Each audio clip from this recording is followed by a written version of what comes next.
This is the American Nightmare, Cody Rhodes, and you are listening to the Wrestling POV podcast.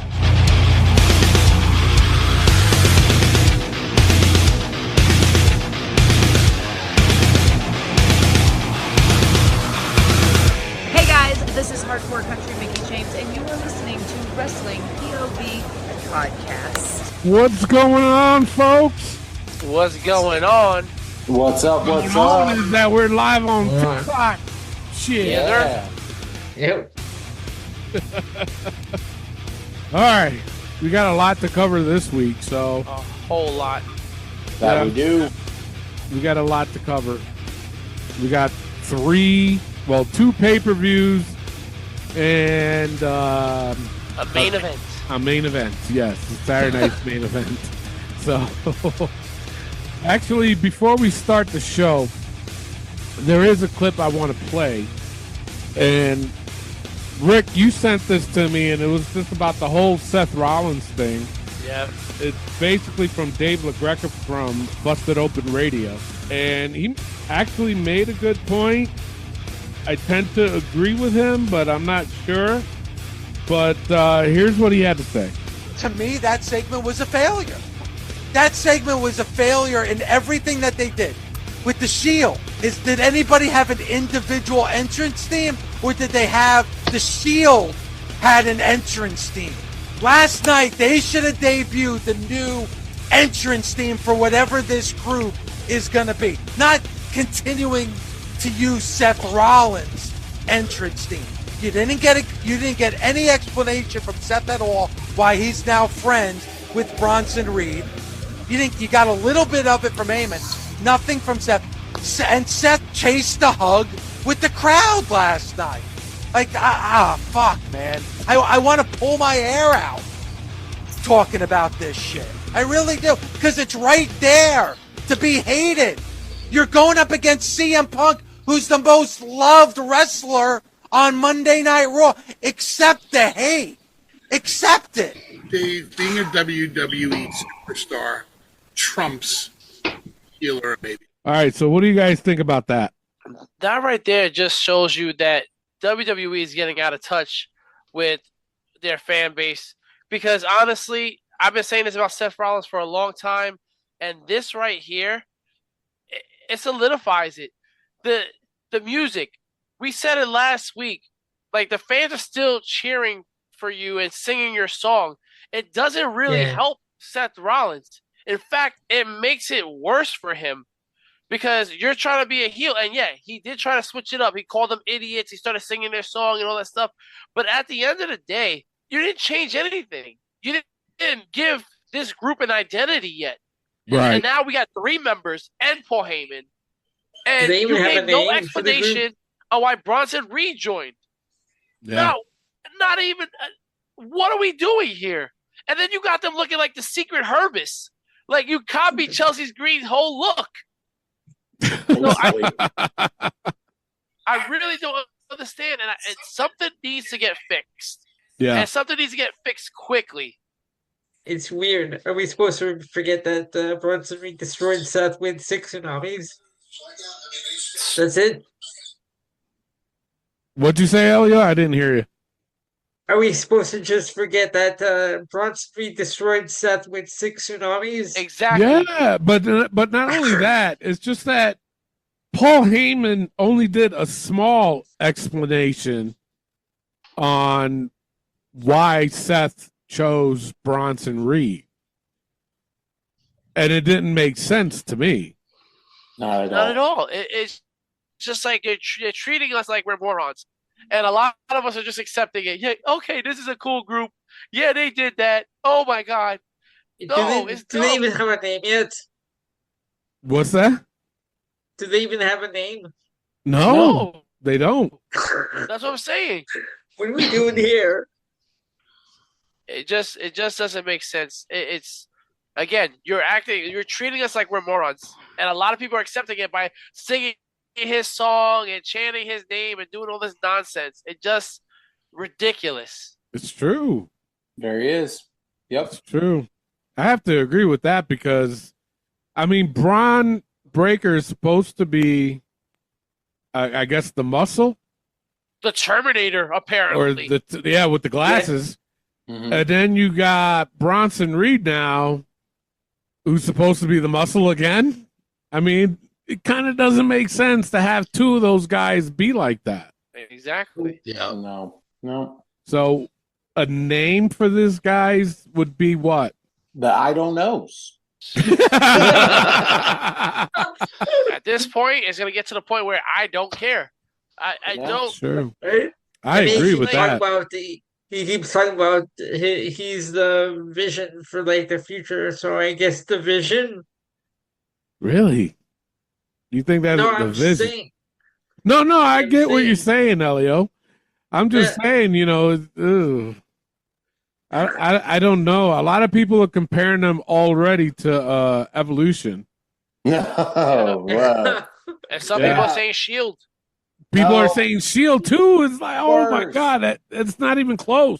no. This has nothing to do with the Shield. Like, No. there's no comparison. They're not guys that come in, don't say nothing, beat the shit out of anybody. It's a one visionary guy and his bodyguards. Like, you can't compare that. Like, they got so much left to prove before comparing to teams like that. The Yeah. only thing I compare it to the most, again, Chelsea Green and the Secret Hervis.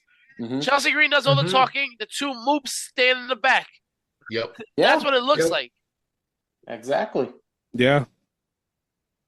I don't know, man. Utterly ridiculous. And again, everybody want to call Seth Rollins a superstar. He's the face. Let him get a good run. He can't do anything by himself. He's always in a group. He's always the leader of a group. And he goes nowhere. Since he's left the Shield, what group has he been in? And we're like, oh, okay, that's a good group. That's solid. None. Well, then that Messiah was started off great and then went to nothing. Corporation started off great and went to nothing, or whatever they called themselves at that time. Yeah. Mhm. But think of it this way too. And I know I'm jumping ahead, but that's okay. He advances to Money in the Bank. Why? Again, Money in the Bank to me is up and comers. And the women's division has done decent at that. I mean, yes, you got Rhea, yes, you got Alexa, but there's no reason why Seth should be in this Money in the Bank at all. No, Male there's version of none at Charlotte all. Flair. No. He What'd can you say, get there Chris? on his own. He's just Did the he ever male win version one? of Charlotte Flair. Ugh. Seth think did about win it, one. when he- Elio, he won it and cashed in at WrestleMania, the biggest cash in ever. Oh yeah, that's right. That's right. 31. That's right. Yeah. Yeah. Yeah, Yeah. ridiculous. No, Ridiculous. it's how much longer are we gonna put up with this? Honestly, Seems like it's going to go through the whole summer. I'm just talking in general. How much longer are we gonna put up with Seth Rollins? And because it's at this point, it's the same thing over and over and over again. Mm-hmm. The guy is amazing in the ring, but how much is that gonna get him, bro? How many excuses are we gonna make for him? It's true. It is. And now Yeah. we have his wife, who's 10 times worse than him on the mic. We'll talk about that later on when we get Exactly. to Raw. But yeah, no, that's true. I mean, I just don't know about this group. Like and the thing of it is, I'm rooting for them Yeah. to, I guess, succeed. But it's just not the puzzle is not fitting into place. Well, For it's me. like you took Mhm. 4 different puzzles and you put them, and you're trying to make one puzzle out of it. It's not gonna fit. No. And honestly, who are we really excited for here? I'm not excited for Seth. I'm not excited for Paul Heyman. I look at Bronson Reed and I look at Braun Breaker. First of all, Braun and Braun. Terrible. Yes, yeah. Terrible. So we should I call him look at About the B&B. same. And I want them to succeed. I want Braun Breaker to succeed. I don't want Seth to succeed. So it's kind of like damned if you do, damned if you don't, because That's true. it's just annoying. It's just annoying, man. He's gotten by so much because he's Triple H's little buddy, and it sucks, man. And Tony knows all about little buddies because he's Kurt Angle's little buddy. I'm Kurt Angle's buddy. Anywhere that Kurt Angle goes, he got to talk about his little buddy Tony. And Tony's always just smiling, just like his face is right now. If you can see it live on TikTok, shining with that smile, like, my buddy. That's what I do. That's right. Shoot. Then he polishes his gold medals. I do. Yeah, he does. Because he's Not my right. friend, Not not your right. friend. Kurt Angle's my friend. Yes. Remember that. He also did say I was a better Yes, champion, yes. but we edited that part out. It's okay. Damn. All right, so are we good with this? Can we move on to Yes. the pay-per-views? Yes. Yeah. All right, let's get on to which ones you guys want to talk about first, AEW or NXT? Or Saturday Night's main event? Let's do the better one. Saturday Night main event first. All right, do the Saturday Night's main event. Go ahead, take it away, Clay. All right, we're talking about Saturday night's main event. To start out the night, we had Seth Rollins and Braun Breaker versus Sami Zayn and CM Punk. You know, it was a good tag team match, very fast-paced between these two teams. Yeah.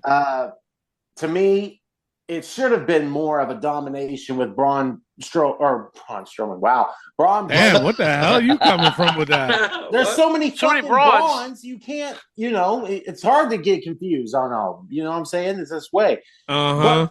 But it is. It's been a long Okay. day. Leave me alone. But Braun Breaker and Seth Rollins should have dominated this match. They have a new team, new faction going. They should have just mopped the floor with Zayn and Punk. Like, yes, get their stuff in, all that. But the thing with the whole Saturday night main event as a whole, the commercials fucked up every single match, in my opinion. I feel like there was way too many throughout the show and to even get into most matches. Right. So that was my way. The distractions, from Paul Heyman. Bronson Reed finally comes out, shows shows who he's siding with, and makes up for Braun Breaker and Seth getting the win. All right. Oh, it was interesting. I will say this. I respectfully and disrespectfully disagree with everything you just said. Wow. I think this was a great match. I think you do not punk out CM Punk and Sami Zayn. I get it. We have a new group, but at the end of the day, it is still CM Punk and it's still Sami Zayn, and we got to give them their respect. Yeah. With the commercials, absolutely love it. Because, again, nostalgia. It is Saturday night main event. When they go to commercial and they show you the slow motion instant replay, that was Saturday night main event. And that brought me back to my childhood. And I'm just like, yes, this is what it needs to be. I love this match. Bronson Reed, the way he came in, again, with the spear or whatever you want to call it, a splash through the barrier, we got to stop. We got to come up with something new, because it's every single week with this nonsense of somebody going through the barrier. We got to do something different. Mm-hmm. But CM Punk did a Canadian Destroyer. What the That hell was was the last that time was or impressive. anytime you ever saw that? And Never then saw that. Sami Zayn with the springboard moonsault onto the outside. Yep. That was pretty awesome as well. So Sami Zayn, his Helluva kick, it's just picture perfect. The way he lands it, the way he gets his leg up there, I'm shocked he hasn't ripped a groin or two at any given time, because it's just amazing how he gets up there with his flexibility. And I'm not just looking at him like that because he's a cool guy. He's just a really good wrestler with a really good kick. So, Yeah. That's true. Yeah. And before we move on, though, we are live on TikTok. And if you have any questions, feel free to drop a line on our TikTok page. So go ahead if you feel, and we'll answer it. All right? Shit. There you Go go. ahead, Clay. All right. Next match, we had Zelina Vega versus Chelsea Green for the United States Championship. Whew. This, on the other hand, was not that good a match. No. not at all. Regardless, I'm sorry. I mean, this. Let whole me thing- throw this out there to you guys. How do you Mhm. think Zelina is with her title run so far? rough. Be honest. Rough. It is. I- rough. Zelina Vega's this- title run is Yeah. terrible. Yeah. They're not putting Yeah, enough right. effort they're not putting enough effort into pushing her title run. No, They're not. and not even that. There's no story there. Like, No. yes, she won the title. Like, yes, she did good and winning the title. But here's the thing: what has she done after that? Nothing. What would she do after that? Nothing. It's like I want Selena to have a good title run. I really do. But just with these couple matches that she's had with Chelsea Green, it's not looking good. That Now you paired her with 619. Alexa Bliss. I mean, I don't even know if that would even save it because that No, 619. I'm saying now you paired her with Alexa Bliss, and they have Oh, nothing gotcha, to do yeah. with each other. But and my whole thing is that 619 that she did, and yes, she botched it bad, like Horrible. the way it was, and then ending the match, then you bust Chelsea Green open. Like, yes, it's an accident, every shit happens, but damn, this was She break just her hard. nose? I think she did. She was Yeah. busted open. I think But And what was upsetting about that was that, Chelsea's bleeding through her nose, and the referee is trying to keep wiping her nose, and Chelsea's the kind of person that wants to sell that. mm-hmm. She wants to show, hey, look, I'm bleeding. She wants to sell it, and the referee keeps getting in the way. It's like, yo, back off. Let her sell this botch that Zelina did. That, like Clay said, that 619 was botched. First of all, why do you got them wearing almost the same exact gear? Except Yeah, Zelina has exactly. red, white, and blue They've been and doing gold. that lately. And Mhm. Chelsea has red, white, and blue and gold. It's just like, it just doesn't look right. Zelina was absolutely terrible. And the reason why I wanted to ask on our Facebook page, make sure you guys check that out, Wrestling POV Podcast. The reason why I asked the question of who is the number one Latino wrestler of all time is because I'm sick of this Rey Mysterio stuff. Ugh. First of all, Rey Mysterio's still with us. And everybody's out here doing the 619. Everybody's doing stop. And then also with Eddie, I get it. Eddie is past and he was a legend, but stop doing all his moves, the shoulder shimmy and all that stuff. Stop it, man. And I do agree with that. But it's over, man. No, but you're right. Be your own person. Zelina's not doing that. Zelina's small enough as it is, and she's in everybody's goddamn shadow. Come on, she gotta be better, man. And you cannot be botching things like that. They're giving you a title. You cannot botch that move. Especially if you're supposed to be representing Ray, which I don't get. Well, that's what she's always done. Even ever since she's with the LWO, it's like, I got to represent Ray. It's like, okay, we'll do some other move because I'm sorry, the 619 is just not for you, girl. Nope. I hate to say it. It's true. But and like I said, this is a god-awful match. The best part, the thing that saved it, was the ending with the code red off the top rope. That was crazy. Good, yeah. Definitely. But I agree. It's hard, man. I guess we'll just see what goes from here. I mean, hopefully you don't see another Zelina Vega Chelsea Green match. Because I'm sorry, Chelsea Green is better than this. She truly is. Yeah. She is so amazing. Mm-hmm. But the problem is that they keep booking her in these situations to lose. Yeah. And that's not fair to her. Chelsea Green deserves everything and more. And they keep jabroning her, bro. She's gone through so much as it is. Every time she got a little lift in WWE, she broke her wrist, she got hurt, and then they released her. Yep. Now that you finally gave her some shine, and the fans are so behind her, love her or hate her, they're behind her, and you keep just taking her out. Yeah. It's just egregious what they're doing to Chelsea Green. And I will not stand for it. No. You shouldn't have to. All right. Sit for it. Next match, we have John Cena versus R-Truth. Look. Being Ron Cena? Ron Cena. With little Jimmy. Bro, I laughed my ass off when I saw Truth. Coming out, John Cena's music, John Cena gear, Ron Cena, like it just, oh my God, it was that part was perfect. You know, going into the match, you knew it was going to be kind of goofy in a way because, you know, it's R-Truth, John Cena, you know, that sort of thing.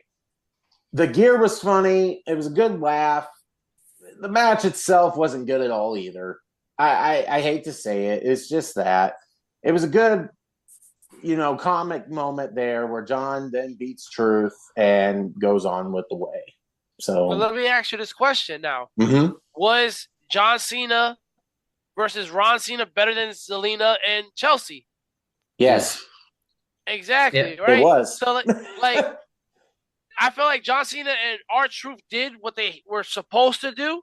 I Right. thought it was entertaining at that. I Yeah. think it could have been better. And like our comment here is like Zelina is gold. Jerry, gold. Yes, Zelina is gold. She just got to do better, and she got to stop being in Ray's shadow. But getting back to John Cena match, it was great because he changed up one thing, and that was he was going to smack R-Truth with the title, Mm-hmm. but instead of doing that, he decides, you know what, R-Truth, you're right. I'm gonna change, and he puts the belt to the referee, and then he kicks him in the balls. That was great. That was. That was great. That was different. And then what did he do after he beat him? He smacked him with the title. So I can appreciate that, and I can accept that as okay. John Cena is ruining things, but now he's gonna ruin it in a different way. So I'm not hating it. No. I mean, I understand what this whole thing was, and so this was a good, entertaining match. Just put it that way. Next match: Damian Priest versus Drew McIntyre in a steel cage match. Whew. This was match of the night, Yeah. guys. To me, this went all out. You had two guys that hit each other hard, and just did what they were supposed to do in this steel cage match. This rivalry, I wish it would continue. Just because every time Damian Priest and Drew McIntyre get into it, it makes for a great match. It really does. The concerto at the end, Drew sold it great. And Yes. you kind of felt that, pain for Drew as is. But the thing is, with Priest walking out, you couldn't have pinned him. I mean, I get it kind of in a way because you are like, walking out itself and having, that sort of thing going. But with Damian getting the win, I think needed to be done here since Drew won at Mania. So this was a great steel cage match. Everyone's getting on Jesse Ventura over his commentary. Yo, don't even leave that man alone. I know, right? Seriously. It's like, you're lucky that he is even back. Like, right? He could have not even wanted to do this at all and been like, oh, fuck all y'all. Blah, Sure. blah. Like, be thankful that the man's commentary. Yep. What I can tell you is this, that he, and that by he, I mean Jesse Ventura, is an absolute pleasure to have on commentary. It's a breath of fresh air. And he's to getting a lot of have him- he was getting a lot of slack because of that. He was Yeah. because Michael Cole is a buffoon, an imbecile, an invalid, an idiot, a stupid head poopy face. That He's is atrocious. exactly Oh, what Michael Cole was. How, Michael how do Cole you really feel about Michael Cole? is god awful. Yo, when Jesse the Body Lately? Ventura is being the greatest heel commentator of all time, right? In this moment is just that's Bobby the Brain heated level. Yes. Like, Yeah. he was so great, and basically it wasn't that he was confused about getting walking out of the cage. He's basically calling Damian Priest yellow. You're scared. Why are you walking Yeah. out? That's not what a man does. You're walking out of the cage. Yeah, Why did you he climb was- over the he was top? telling him- Why did you pin him? Yeah.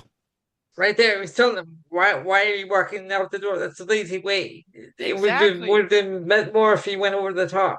Exactly. You would put more effort into it, and that's the problem that that Jesse Ventura was having, and that's what the heel's supposed to do. He's not supposed to like Damian Priest. No. He did. It was amazing. I love having it, but Michael Cole kept But- trying to. Well, that's what they're supposed to do, and that's okay. And blah, blah. Shut up, Michael Cole. But not only that, Jesse Ventura was getting a lot of slack because of his commentating on Saturday Night's Main Event. Because people don't understand No. what his job is supposed to do, because people just start watching wrestling and now they're fans of Pat McAfee and Michael Cole, where they're just like, hey guys, we love everybody and we're so great, we love each other, we want to make out and touch each other's toes with our mouths. Like, if that's what y'all want to do, that's what y'all want to do. Yeah. You We got Jesse the Body Ventura out here making more sense than YouTube buffoons. And the guy's been through a lot, right? Yes. There are times where Jesse Ventura says things and you're just like, what did he just say? Like he was talking over the announcer explaining the rules to the match. Like he's gonna do those kind of things. Yeah. Yeah.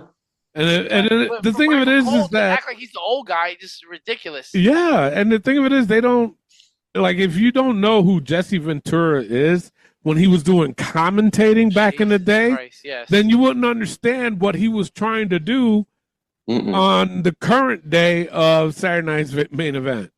Yeah, go back and watch some old tapes, and you'll see the Jesse Ventura. Oh, he then was and terrible. the Ventura now. But terrible in a good way. Yes. Yeah. But also the outfits he wore. Yeah. The outfits were ridiculous. Yeah. And that's what made him amazing. Yeah. No. Bro, just bring me back, bro. Bring me back to Gorilla Monsoon, Jesse Ventura, Bobby the Brain Heenan. Like, just bring me back. Ugh. Yeah. If we could What do only we got have going on them with back. Michael Cole, bro. Like, Yeah. it's ridiculous. It is. It is. True. And last but not least, the main event of Saturday night's main event. Jey Uso versus Logan Paul for the World Heavyweight Championship. Oh, boy. Okay. Yeah. Decent match. I hate to say it with Logan. I do. Just because you all know how I feel about Logan Paul. The match itself was all right as it was. Doing decent spots here and there. And then you got John Cena coming to help Logan Paul. Why? I understand the reason why towards the end. I know, and trying to ruin wrestling and this and that. Then the return of the American Nightmare, Cody Rhodes, comes out to help Jey Uso. And Jey gets the win off a frog splash from Logan Paul. Great. I never want to see Logan Paul with a world championship. I never do. Nope. Never Please at all. don't. Please, no, please, no. But now you're setting a tag team match at Money in the Bank with Logan Paul and John Cena versus Cody Rhodes and Jey Uso. Sure, so be it. I can see where this is going, kind of thing. But the match itself did not deserve the main event spot, and I don't care if Logan Paul's in it or what the fuck ever. WWE needs to get away from him. Just plain and simple. He's not all a good around, person. No. And I don't care if he's, getting all these followers and getting all these views for WWE. Get him out. Just get him out. I don't care how much he's trained. It's bullshit. That all of a sudden he comes in and he's all of a sudden in the main event. It's just, it makes me sick every time he's in the ring. Yep, and the thing is, they'll say things like, "Oh, well, look, he fought Jey Uso, he fought Roman, he fought Seth, he fought this guy, yeah, because again, it's professional wrestling. You're writing this stuff for him. Yeah. He's not. Oh, I want to go and challenge. You're writing it for him. You're putting him in these matches. You're booking him to fight these people. Yep. It doesn't make any kind of sense. And you know what doesn't also make sense? So at the end of this match, we get Cody. Now, I'm going to say this, and I'm going to say it. Cody saved this match. That he did. I miss Cody. I said it last week. Thank God that he came back, because I feel like a lot of us were wrong about, Cody's run sucks and this is bad, blah, blah. Cody, we need you, bro. We need you. And apparently, Logan Paul wasn't supposed to be John Cena's partner at Money in the Bank. It was supposed to be Travis Scott. Oh, my God. Yeah. But apparently Travis Scott has some issues and then he didn't pull through. So you're putting your money into people who can't provide for you, who let you down. So now you have Money in the Bank, Logan Paul and John Cena versus Jey Uso and Cody, which again, okay, it kind of makes sense. But Travis Scott was supposed to be that guy because you're supposed to connect the dots between John Cena and Travis Scott. And now that's gone. This whole thing is just awful. So The Rock disappeared. Now Travis Scott disappears. What are we doing here? Oh, and by the way, Cody Rhodes has a new podcast coming out. It is called What Do You Want to Talk About Podcast with Cody Rhodes. Now, here's the fact. Cody reached out to us because Cody is a a fan of the show. Cody Gave us reached a out. plug He at the wanted to beginning of the join- show. Yes, he wanted to join Wrestling POV podcast, but what happened was he saw Scorpion King, and he didn't realize that it's not The Rock. That it's Oh, Cody, it's So, not fucked up. Dwayne. Thank It's you, not Chris. Dwayne. Damn Oh, it, bite me, Chris. bite me, Rick.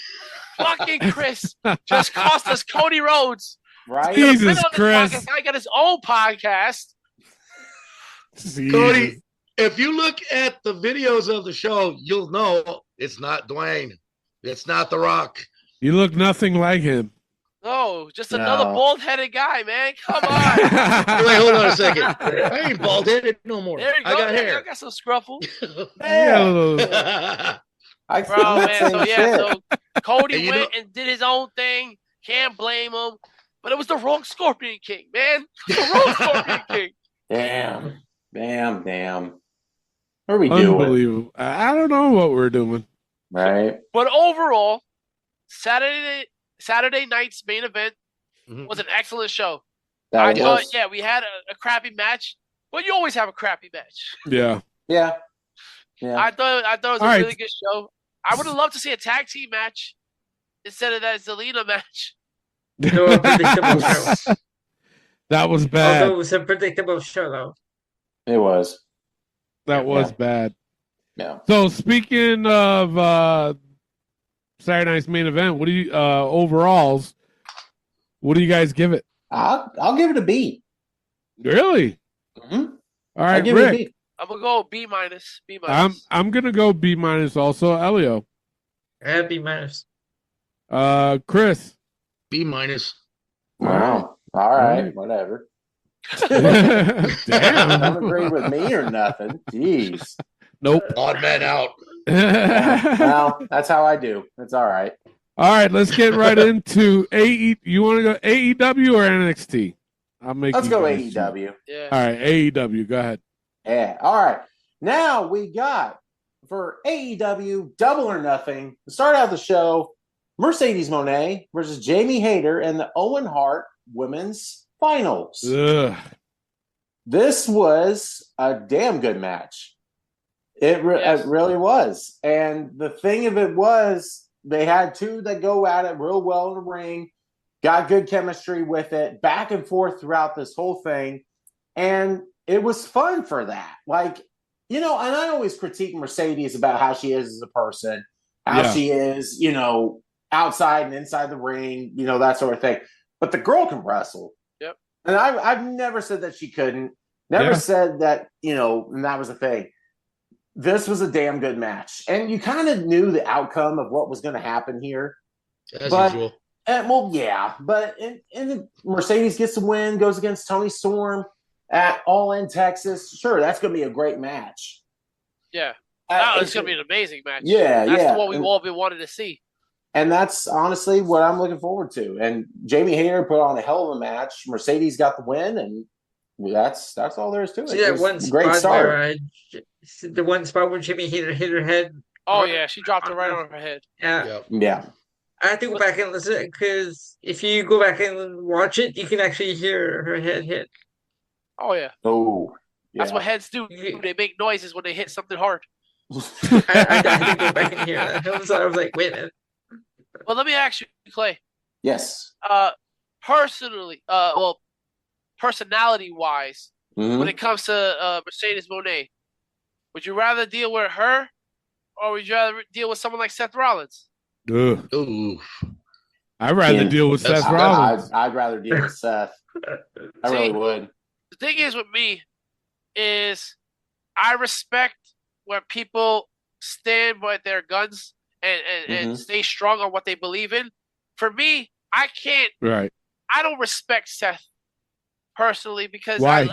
I don't know him personally, but based off of what I do know, is he's the kind of guy that's like he's just a get over. Whatever makes him better, right?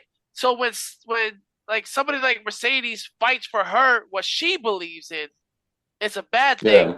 But like for people like Seth, when he complains saying, "Oh God, Seth Rollins," he gets whatever he wants. Becky gets whatever she wants. Charlotte gets whatever she wants. Right? it's easier for them not to complain because they get whatever they want, right? Mhm. I can't respect that kind of thing. I respect what Mercedes knows her worth, and she's not going to go below for anybody. It's either you meet me here or go above or nothing. And that's the one thing I do respect about her. I get it.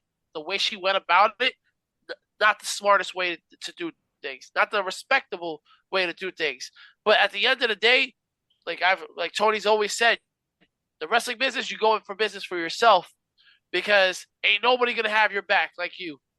And that's why I prefer Mercedes Moné. And like you said, nothing taken away from her and her in-ring ability. She is one of the top women wrestlers of all time.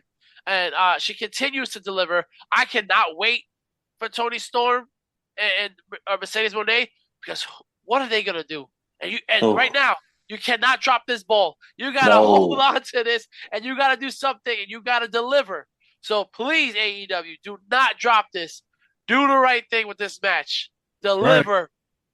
Yep, exactly. Tony Khan, don't go crazy with the story. Make the story believable and dramatic where everybody gets sucked in. Go old school with the storyline base. Yeah. Well, to me, if you want to save this match, let Toni Storm and Mercedes Moné do their job and let them do this match. Tony Khan, Riders, I don't want to hear it. Yep. Yeah. Just they're professional enough to make this match good. Absolutely. I really think though. When Mercedes won, I'm like, oh no. Nah, we all know what's gonna happen. But if the writers just stay away, just let them have their match. That's it. Don't do anything. Yeah. Just let them go at it. Yeah. The best wrestler win. 100%. Sure. Yep. Next match, we had FTR versus Daniel Garcia and Nigel McGuinness. Look, AEW is the best at having this amazing match to start out the show, and then they pull out this bullshit like, oh, wait, we're still AEW. Wait 1 second. Because what the fuck was this?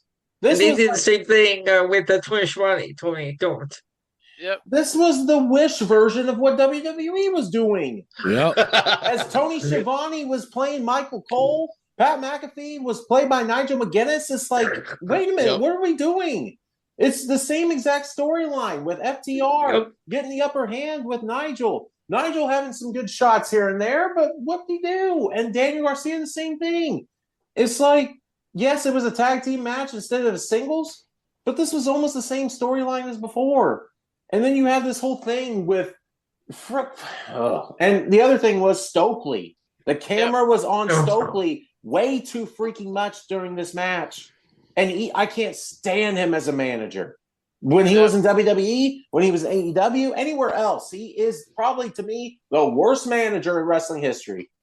Right then and there. Because he is all about himself. Yeah. How I kind of see it. Well, and it's just, no, that's true. And what was the deal with FTR? Like trying to fight a fan and like flex on him, and the fan was just like, the fan didn't even flinch. Yeah. Like what are you trying to do? You play a tough guy on TV. You're not actually a tough guy. People are not actually afraid of you. So stop it. Agreed. So, Young Harlem on TikTok, what do you mean by stop crying? About what? Just throwing that out there and just throw your little stop response bitching. on there. Yeah, stop bitching. Yeah, I kind of figure that, but it's what we do. Well, and FTR gets the win. Must be to be fanboy. Yeah. FTR got the win, honestly, as they should. Just don't do this no more. Don't involve Nigel McGuinness. Have him stay at commentary. Don't. Yeah. I don't know. That's just my thoughts of the whole thing. At its finest. Yeah. Next match, Ricochet versus Mark Briscoe in a stretcher match. I mean, this could have went better. I thought it was good. Wasn't horrible. It wasn't. It was a good match. It was better than I expected it to, honestly. It really was. You had the violence in there. You had, Mark Briscoe go at it like crazy. The stretcher spot where he got busted open. Yeah. I mean, it was good. And Ricochet playing a good heel. Never thought I'd say that. But Ricochet, to me, is kind of like a Mercedes Moné. Amazing work in ring, amazing heel work at in the ring. On the mic itself, still got needs a little bit, yeah. But this was good, like for this match in general. So Ricochet getting the win. They took me out of it when they started cleaning Ricochet's head. Yes. Yeah. Like, why? Yeah. Why? It was a great hardcore style match. Okay. Mm-hmm. But why are you washing his head? Yeah. Why are we adding the comedy to it? Like, there's different matches where you can do that in. Not this kind of a match. First of all, a stretcher match is supposed to be for guys that hate each other and loathe each other, right? Mm-hmm. They want to put the other guy in the hospital. You're making a joke out of it. Yeah. So I can't take this serious, like how serious you're trying to be. I don't understand. So listen, it was a good match. Could have been a great match. There were some spots where you just clean it up. Fix it. Don't do this extra stuff, right? This is like you got the layup. Just lay it in the basket. Why are you fading away, Mikal Bridges? Why the hell are you fading away, Mikal Bridges? It's a goddamn layup. You got it. Why are you fading away? Sorry. It's the truth. 3-1. Sorry. Tell us how you really feel. There. You got it right there. Just lay it up. Why you got to make changes? Because they're the Knicks. Hey! Shit. Next match, we had the Sons of Texas and Sammy Guevara and Dustin Rhodes versus Is it bad to say that I fell asleep during this? No. Versus the Hurt Syndicate. Not at all. Just like you said, Tony, this was boring. I'm sorry. It was. The Hurt Syndicate, you knew what was going to happen. I'm sorry, but the Sons of Texas, nowhere near what the Hurt Syndicate's supposed to be. Yes, they are. Why do you have ROH Tag Team Champions challenging for the AEW Tag Team Champions? Right. I don't get it. Yeah. I don't. And this was a regular tag team match. The fact that MJF comes out and shut up and like being that annoying fucking heel that he always has been, it's like, why is that was the only change to this match. Hurt Syndicate gets the win. I don't know. And to me, AEW can't mess this up. This team, the Hurt Syndicate, can work. So like, when is his role in this? You just said that. They already messed this up. They can't mess it up. Come on. They already messed it up. Team in AEW. They have, but it's like it's right there. It's set right there. Just let them go. Let them bang it out. Like let them just beat people up. That's it. But that's you what add I'm saying. MJF. Right. That's exactly what I'm saying. And then I feel like what they're trying to do is be like, well, we're trying to show you that MJF can do anything. He can be a part of anything and be great. But he's not. No. He's not great at everything. No. He's great at talking shit, and he's not even that great at it because he just takes the easy way out every single time. Yeah. Mm-hmm. Yeah. No, and they try to make him Owen Hart thing. Like Owen Hart was with Nation of Domination. It's just you're not Owen Hart, bro. No. True. No, you are not. Far from nowhere near that, bro. It's just annoying. And yeah, you made a joke out of Dustin Rhodes, right? Sammy Guevara. Like, come on, bro. You don't belong there. Get out. Right? We've said it. The older guys, you don't need to go for titles to be relevant. You already are a legend as it is. You don't need to be going for titles anymore. Stay out of the title picture. Yep, 100%. Next match we had Kazuchika Okada versus Speedball Mike Bailey for the Continental Championship. This was a solid match. Not much of a story really going on here, but it was still a solid match overall. With Okada and Mike Bailey, they put on a good show, put on a great match. Okada getting the win. But with AEW, can we please stop making Okada this fucking joke too? Yep. Yeah. In a way of like flipping off people and the whole bitch thing. It's like, no. Do you understand who you have in Okada? Like, can he just wrestle and have a decent match and then go on his way? Like, he doesn't need to be this jokey character. Save that for somebody else. Like, seriously. Yeah. That's my whole thing. The match itself with Mike Bailey, though, was impressive. And I will say that. It was a fun match. They had good spots. At the end of the day, though, like, Okada should be going for the AEW title. Yes. He's got to be in the main event picture, and you are watering him down. It's just not helpful for him or his career. I mean, he's already set. That's the thing. Some people are just set with who they are, and they don't care if they go up or down. And I'm starting to get that feeling that Okada doesn't care whether he goes up or down because he's already set for life, right? He goes back to Japan, and he's a god, right? He doesn't have to do anything. In fact, I feel like he's doing AEW a favor by signing with them. And it's just like, so you don't have to work that hard? You don't have pride in your work? Like, go demand things, man. You should be AEW champion. The work you put in. And don't get me started. Wait till we get to the main event. Like, come on, man. Come on. What they should do is actually have him, like, on a storyline base, get injured and then be out for a couple of months, and then when he comes back, have more of a serious character instead of the comedic character that he's got, and then go for the title run. That's what they should do. That would be a great storyline base right there. For who? Okada? Yeah.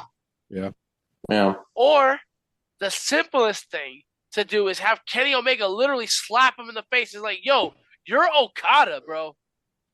Do you see what they got you doing? You're Okada, the guy that I went to war with. This in the ring with me right now is not Okada. No. Bring Okada back. Agreed 100%. What was it, the Rainmaker? Yes. Yeah, it's Rainmaker. Bring the Rainmaker back. Next match, we had Toni Storm versus Mina Shirakawa for the AEW Women's Championship. This match was good. Mina Shirakawa, I think, had the match of her life with Toni Storm in this. I think she did really well. Not so much of the joking stuff that she has been known for before as a wrestler in AEW. Yeah. But it looked like she was focusing on, like, the match itself with Toni Storm, and it showed, I think. So this was a good match. Again, kind of predictable in a way. Toni Storm getting the win. Luther being used as like a body shield through everything, and Mina used him well, so that was good. I mean, I like Luther. I think he does good with his job, that sort of thing. So it made up for the match, and Toni Storm getting the win, going against Mercedes Moné at All In, like we've said previously. But this match itself, it was better than I expected. Yeah, well, that's the thing. Like, Luther knew his role, and he played it well. But at the end of the day, we know Toni Storm is going to win this match. Yes. Right? And you have two women's matches for two titles that you know who's going to win. Yeah. So, like, it's not really helpful. Like, yeah, it's a good match. It's good for what we see. But where's the long-term storytelling? Because now the pressure's on. You can't just give us a good match from Mercedes and Toni. You got to give us a reason. Champion versus champion. But you got to give us more than that. It can't just be, she's a champion. She's a champion. So, all right, let's go out there and wrestle. It's like, no, give me a goddamn story. It can't be title for title. It can't be title versus title. It should be something more serious, like hair match. Whoever loses gets their head shaved. Chris. Or do you want me to go into my conspiracy theory? No. Listen, I'd rather I've been gone for a while. Than watch a fucking hair versus hair match. I want to see a title versus title match, Chris. And we already did a hair versus hair match. Who came up with that, Chris? But no, you got to figure if it's going to be title versus title, what's going to happen when it's Mercedes Moné? It's already freaking in the books where she's going to win that title. I mean, not There's necessarily. a lot of things you can do with it. It's just you got to deliver on it. Toni Storm, right? She's this actress, right? She's this diva, right? She might go crazy. Like I said a couple of months ago, that I need Toni Storm to be this psycho-esque kind of character, right? I need Yes, I want snap. that. I agree Yes. with you. She should be the most demented freaking character out there. Yes. Yeah. Yeah. And this is also a spot where Mercedes can get a bodyguard, right? And the bodyguard comes and takes care of Tony, right? Very dramatic. Oh my God. And just like there's a lot of stuff you can do here. And I hope they do it. Just not a hair versus hair match, Chris. No. No. Next match. I missed you, Chris. What about a great? What about a gravy pull match? Throw him in the gravy. Gravy pull match. see. Next match. Next match. Clay. Next match. Yep. Oh, you guys missed me. Shut up. No. Not really. No. Anarchy in the arena. We had the Death Riders and the Young Bucks versus the Ops, Kenny Omega, Swerve Strickland, and Willow Nightingale. This was horrible. This was confusing. This was all over the place. Well, that's the thing. You had 4 different screens locked into what was going on, and the commentators didn't even know what to do with this. They still had the ambulance from the stretcher match. Right. Not even that. The fucking music. Okay, the Young Bucks come out in this British style, like, of the Founding Fathers, and they British kept playing that guy. music. Then the fucking, the 80s rock, let's do this. Then, no. Let's stop the match. Let's fix the music from the 2000s and let the bodies hit the floor. Throughout, what the fuck is this? What am I watching? Everything was going all over the place. He didn't know what anybody was doing. Like, it was just awful. It was anarchy. Yeah. It was bad. No, it was bad. It was bad in the arena instead of anarchy in the arena. This was horrible. Listen, you just upset all 27 AEW fans, man. But I don't care. I don't give a flying fuck. Because it was that. This was terrible. Disgusting, man. It was, first of all, they stapled this dude on the tongue. Yes. And he had it in his tongue until the end of the match. Outside. The thing was, and the match was over, Swerve had to make sure he had to get to that camera and look, I got to staple my tongue. Look. Look. Like, come on, man. What the fuck? Disgusting. It's like a kid when they get their first tongue piercing. Oh, look at my tongue. That's what he was doing. What? That's the way to do it. It's ubiquitous. It's ubiquitous. It was just like they just want to be grotesque for no reason. Mm-mm. For no reason. A staple. You know how big those staples are in a staple gun?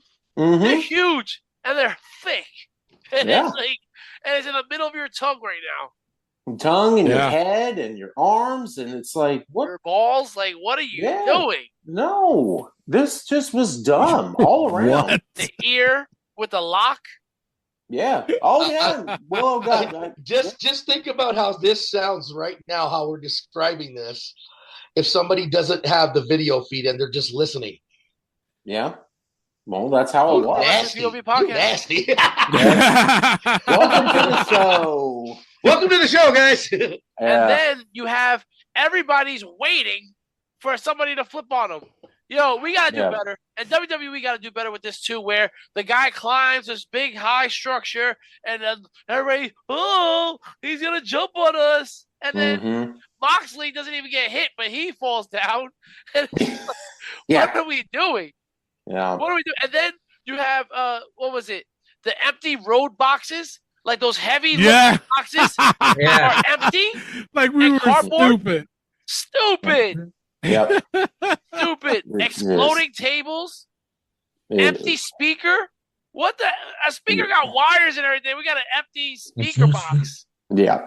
The only spot where I was like, holy shit, was when the Young Bucks jumped on Kenny Omega, who was draped over the ropes. He springboarded off of the ropes and got powerbombed through the table. Yeah. That was a spot. That was a good spot. Yeah. I was like, okay, that's cool. But this gotta go. Get rid of this match, bro. This was buffoonery at its best. Yep. This was honestly the worst match of the night. By far. Yep. Yo, So 27 emails are going to come towards Clay for that, man. bring it.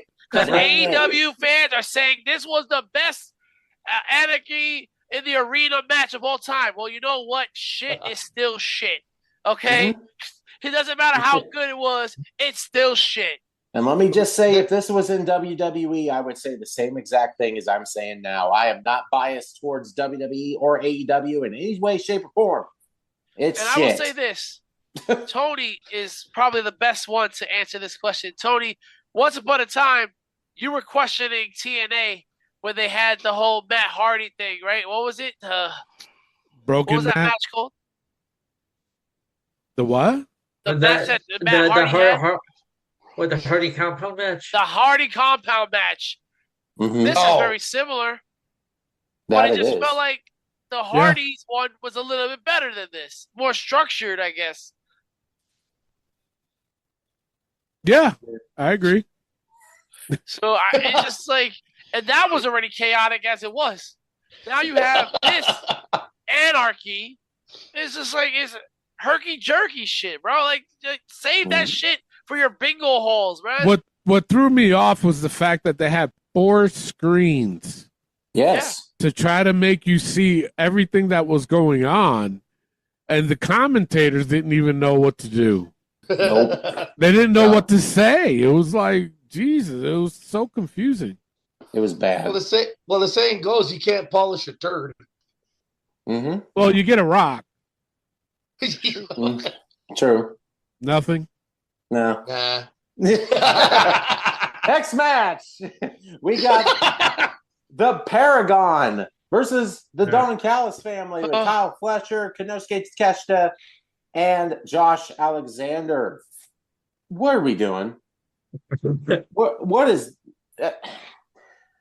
I don't understand what this whole match was for. Why it was on the card in the first place, and I'm not just saying that. It's like main event, by the way. Right. Well, I don't even know where to how is this one they call main event? I mean, no, I get the placement, but I'm saying, how is it they call main event? This was terrible. This was a bad match. And, and I never would have thought that Adam Cole would be an afterthought in AEW, the way that he was brought in, the way that he was shined, and I forgot, honestly, that he was TNT champion. That's my whole thing. It's like, what TNT champion? I forgot about that title altogether. See? That's what I'm saying. It's like, I don't know where they're even going with this. Don Callis' family gets the win. For what? Like, this Paragon team, I understand it's a former Undisputed Era. Like, it could have went a whole lot better than fucking Paragon. What is it with AEW and naming shapes for their teams? Like, seriously, we got Death Triangle, we got Square or Inner Circle. Now we got the Paragon. Like, what? I don't know. This was hard to watch. I think there's somebody on the creative team that watches Big Bang Theory too much. All right, you're gonna have to explain that. What's Big Bang Theory got to do with this? Because they're like Sheldon. They describe the Paragon, the pyramid, all the shapes. Well, Big Bang Theory was funny. This is not funny. Yeah, of course. Sheldon was supposed to be not funny. He was supposed to be just like straight serious all the time, even though he was a smartass. So you probably got somebody like Sheldon in the creative team. Got you. Or someone could have gotten. You understand? You understand now, Rick? I do. Yeah. Otherwise, or someone could have gotten it through Chris Jericho's vocabulary because he used to use that with Paragon of Virtues. Yeah. This just, I don't know where they're even going with either team. Honestly, Don Callis has got too many good wrestlers on this team. They just need to get rid of, and all 3 of them could go on their own and be just fine. Yeah. So that's where I'm at with that. And the last, but certainly not least, the main event, the Owen Hart men's final, Will Ospreay versus Hangman Adam Page. Oof. Again. Hey, listen, great match. Yes. Great match. Slow. Wrong outcome, though. Yes. Wrong outcome. Yep. AEW, and I'm sorry to jump all over this, Clay, but I just go for it, brother. So pissed off that AEW keeps dropping the ball. Why do we got Adam Page back in the title picture? Mm-hmm. Why is it not Will Ospreay? And I just said a couple of weeks ago how great Adam Page has been with his attitude and all that stuff. Let him fight Swerve. Let him get his anger out on Swerve. Why is he back in the title picture? Why is Will Ospreay not in the championship picture? Not even getting a title shot. Exactly. Adam Page is going to beat Moxley? Not a fucking chance, bro. Are we kidding me? Like, this is a joke. How do you get him to this championship moment and you have him lose? Not only that, this isn't the only time that they've done Will Ospreay like that. They do this all the time. They do. Like, what is it? You have this guy, like Rick said, high profile. You have he's probably one of the faces of AEW right now. And the fact that this man weren't they making a big deal about him signing? Yes. Yeah. And the fact they always do that. They make a big deal about their signings. Yeah. Yep. But they do shit with them. Like, bruv, what are you doing? I mean, you gotta leave. Let's seriously. And it's ridiculous that this man has only had one title shot the whole time he's been in AEW. One. And that was against Swerve. Like, what are we doing? They're sucking as a creative team. That's what it is. They're sucking as a creative team. God. But AEW has had this chance with Will this whole time. And the match itself, like we said, was good. I mean, they put on a good match. He's been running through this whole tournament. Yes. Jesus Christ, bro. I'm so upset. Like they did Will Ospreay that way. And the thing is, but that's the thing. When you're fine with where you're at, you don't care if you're below where you're supposed to be or you're above where you're supposed to be because you're just like, hey, I'm good. It don't matter. All right. Because if I go to England, if I go to Japan, I'm still on top of the world. Yeah. And that's stupid. That's stupid because they get complacent. Exactly. They're like, okay, so I already got this. I can go over here and I'm a superstar. I go over here, I'm a superstar. Screw here. I don't need to try to improve myself over here. Even if there's somebody that's a level higher than them on the performance area, they don't strive to, you know what, I gotta be better than him, and then I'll be unstoppable. The thing is they already know that they're better than people like Moxley, and they're like, I don't have anything to prove. Exactly. Yeah. You know, and it's kind of like me, like with the 5-second shuffle, like I know I can beat y'all. I just do it because it's funny. Yeah. Mr. God gets the 5-second shuffle. You know the ones that are most shocking is the one who hasn't won yet. I know. I just had to throw that out there. I gotta win. Just put it out there. You finally got to win? Oh. It's a long story, Chris. Why listen to the show when you're not on it? I went 7 rounds with Elio, and you don't even know about it. It was a technicality? Yes, it was.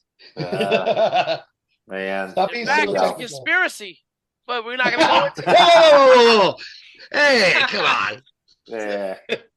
Come on here. I got to bring my conspiracy back. No. Put your conspiracy back in your pants. No one needs to see that. There we go. All It's right. huge. It's huge. It's big. All right. That was AEW Double or Nothing. What's your grades? For me, got to give it a C+. I think I'm being generous with it. Yeah, I'm gonna give it a. I'll give it a B-. Okay. I'll give it a B-. I'll be nice. Elio. Because here's the thing. I'm giving it a B- because Saturday Night Main Event had 4 matches. This had more matches. Mm-hmm. And the matches weren't bad. It wasn't bad. Some of the outcomes were just upsetting, but it wasn't a bad show. So they finally had more matches than freaking WWE. Yeah. They always always do. have more matches than They always WWE. They have They always have longer matches than WWE. Yeah. they have like 8 to 10 matches AEW for every pay-per-view. Yeah. Like, WWE's only 4 limited to hours like and- 4 now. Yeah. Yeah, it was 4.5 hours. Jeez. Gee, Christmas. So I got a D Top. minus. There you go. Wow. Chris, what do you give it? D. A D. Damn. Damn. Could have been better. A lot. Who better. hurt you? Apparently, He got AEW. stapled in the nuts or Rick something. hurt me. Rick hurt me. Well, you know what? You heard us. I thought I was missed. I You thought I were. was missed. No, I Nope. wasn't. I was picking on Elio, for God's sake. I need you. It's not the Hey, same. hey, Elio, thank you for Oh. taking my spot. No, you got What? this too. Oh, Anyway. No, trust me, I heard the disses. I heard the podcast. I heard the disses. Oh, I'm you know gonna what go back. happens? He looks at the writing, the text of what we've been saying on the episode, and then he goes, "Where's Chris's name? Oh, there's Chris. Oh, Wait, really? What did Rick Yeah. say about me now? Oh, fuck Rick. Fuck that motherfucker. Jesus. Oh, jeez. Well, what's this He that can write a poll. Ranger said? Hasn't got a win against me. Ha ha ha. Just kidding, Rick. Well, let me tell you something. I am the first ever wrestling POV champion. I am the first ever 2-time wrestling POV champion. I am the first ever 3-time wrestling POV champion. I am the first ever 4-time wrestling POV champion. I am the GOAT. All right, I'm the of this show. So let me just tell you something. You're the what? The GOAT. You're the what? The greatest of GOAT. all time. No. See what you've done. you said before. See what you've done. What you said before. See You're what you've done. The God. best around. Yeah. All right. Yeah. Oh, boy. All right. You know what? We'll do NXT Battleground after the commercial break. But we do got to take a quick pause for the cause. People on TikTok, we're going to take a quick break. We will be back. If you got any questions or comments, make sure you throw it on our TikTok. And also, if you want to get a hold of us, make sure you write us at WrestlingPOV1@yahoo.com. And we always respond. It don't matter what it is. Don't matter what it is. You can tell us off. We don't give a shit. But just be ready. Hey, don't worry. Elio's already got a baby. Elio has many babies. Many babies. Elio had many babies. All right. As So, was established last week. yes, if you listen to the show, Chris.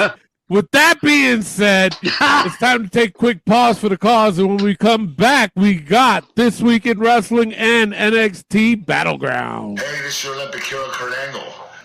Listen to the Wrestling POV podcast. Oh, it's true. It's damn true.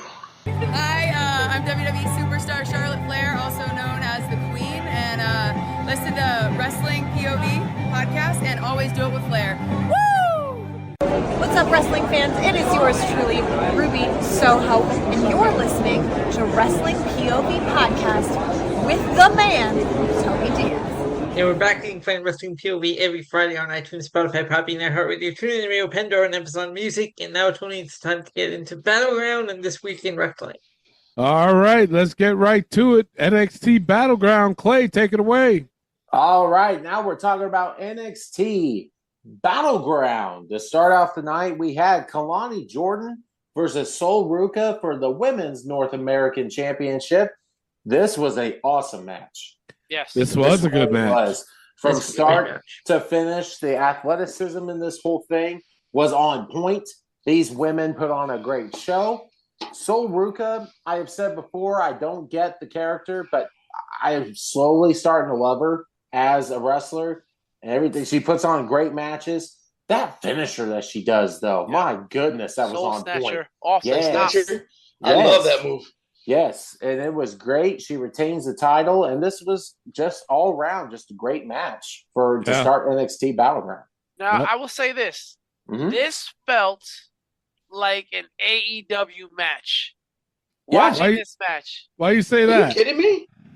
And I'm not saying it. See, that's the thing. I'm not saying it in a bad way. Right. AEW has matches like this where they just blow the roof off the place to start off the show. They do all these amazing flips, all this athleticism, and then the next match after that, they just crash and burn. This was a great start to the show. Honestly, and like Clay said, he doesn't really get the character. I feel like Sol Ruka doesn't really need a character, but that's what also reminds me of AEW, because AEW doesn't really have characters per se. So I really feel like it was very much like an AEW style match where it was move after move, action after action. And I really appreciated that, and I wish AEW would continue to do things like that. But I feel like they get in their own way. Like, this is how you're supposed to sell your women's division. And also, WWE does a lot of mistakes with matches like this where they have a great match, they go to the main roster, and then they do nothing with them. Yep. So I wish they could do more. And I kind of think I may want to see Sol Ruka in AEW. I don't know. No. Oh, hell no. Oh, no. I'm going to interject. And again, I know it's crazy for me to say, but I don't think WWE would know what to do with her. Are you kidding? Really? Yeah, I don't think they're going to know what to do with her when she gets to that main roster. Is she the next Charlotte Flair? No. I wouldn't go that far. Not even. Tiffany Stratton's what I consider the next Charlotte Flair. Ooh. In all honesty, no. I'm not putting Tiffany Stratton down. She's a good wrestler. She's got the skills on the mic, and she's doing good with that character base that she's got. That's what I mean by she's like Charlotte Flair in the beginning. Now Charlotte Flair has just tanked at a medium level where it's just the same stuff that we see every single time.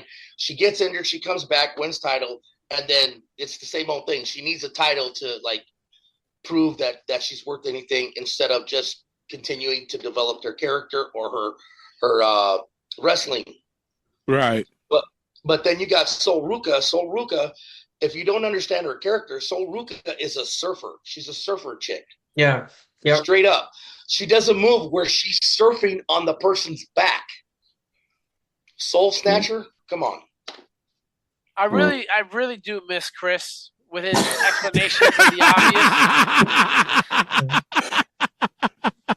obvious. You're welcome. But why don't you get her character? It's just That's what I don't get. The thing is, it's one of those lazy kind of things. I really feel like it's like we're not talking about you, Rick. First of all, lazy and Rick Serrano III do not go together. Total opposite. I will say this though. It's the thing is with Sol Ruka is either you give her a character or you don't. You let her wrestle. She doesn't need a character.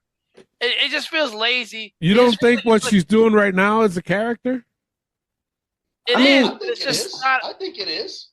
It's like putting a cowboy hat on her and saying, "Oh, she's a cowgirl now." No, it's okay. So here's the question. Then, what do you think of Petrovic? Petrovic comes out with a freaking samurai sword. Yeah, but you see that every single time with Sol Ruka. You see the surfer chick, and then all of a sudden it's gone, and then it goes back to the surface chick, and then it's gone. It's like there's no She's consistency with being the surfer girl. So she's a city surfer chick. She goes to the city, becomes a city What the chick, fuck comes are back, we and then even she's at the talking beach. about? I don't know. Rick started it. I got lost. All right, I will say this: what Sol Ruka reminds me of, and what she's capable of being, is another Sasha Banks.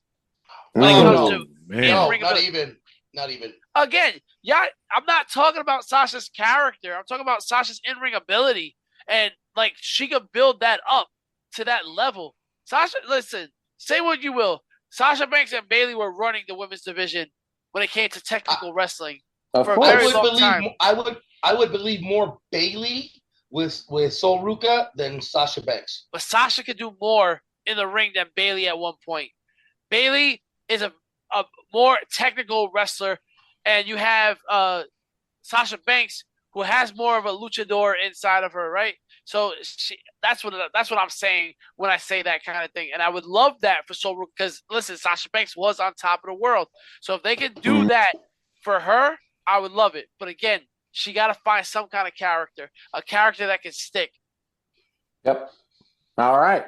Next match. And again, kind of like AEW, one match goes to great in the start, and then all of a sudden it went back down to earth. We got The Calling versus Josh Briggs and Hank and Tank.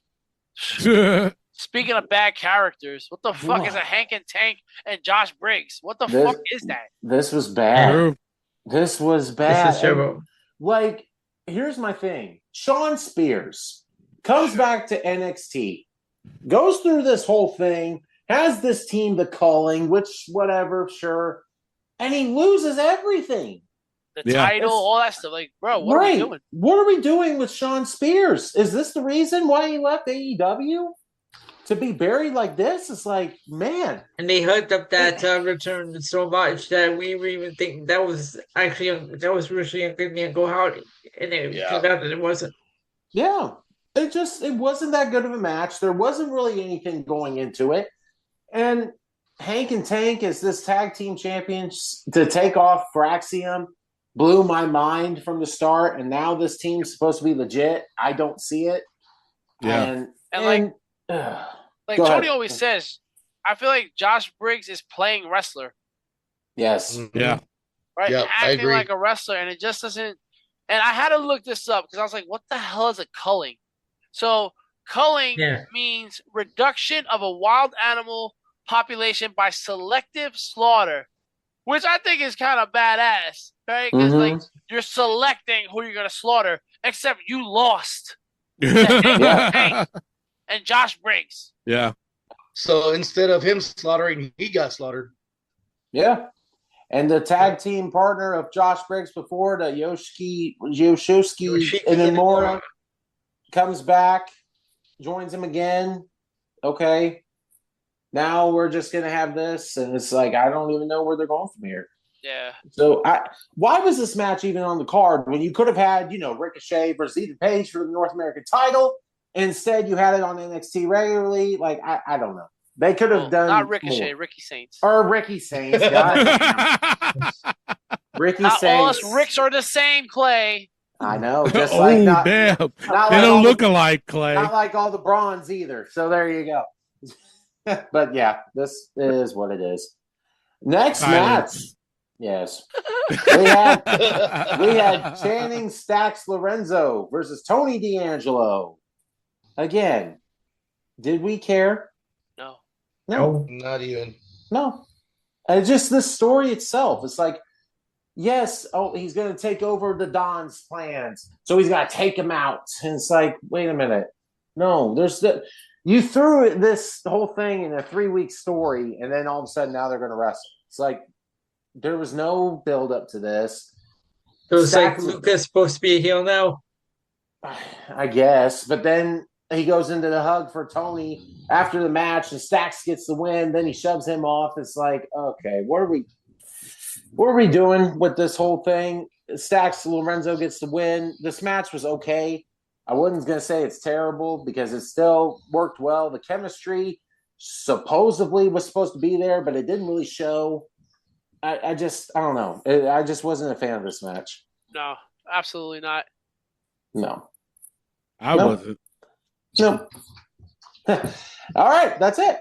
Next match, we got Stephanie Van Kier versus Jordan Grace for the NXT Women's Championship.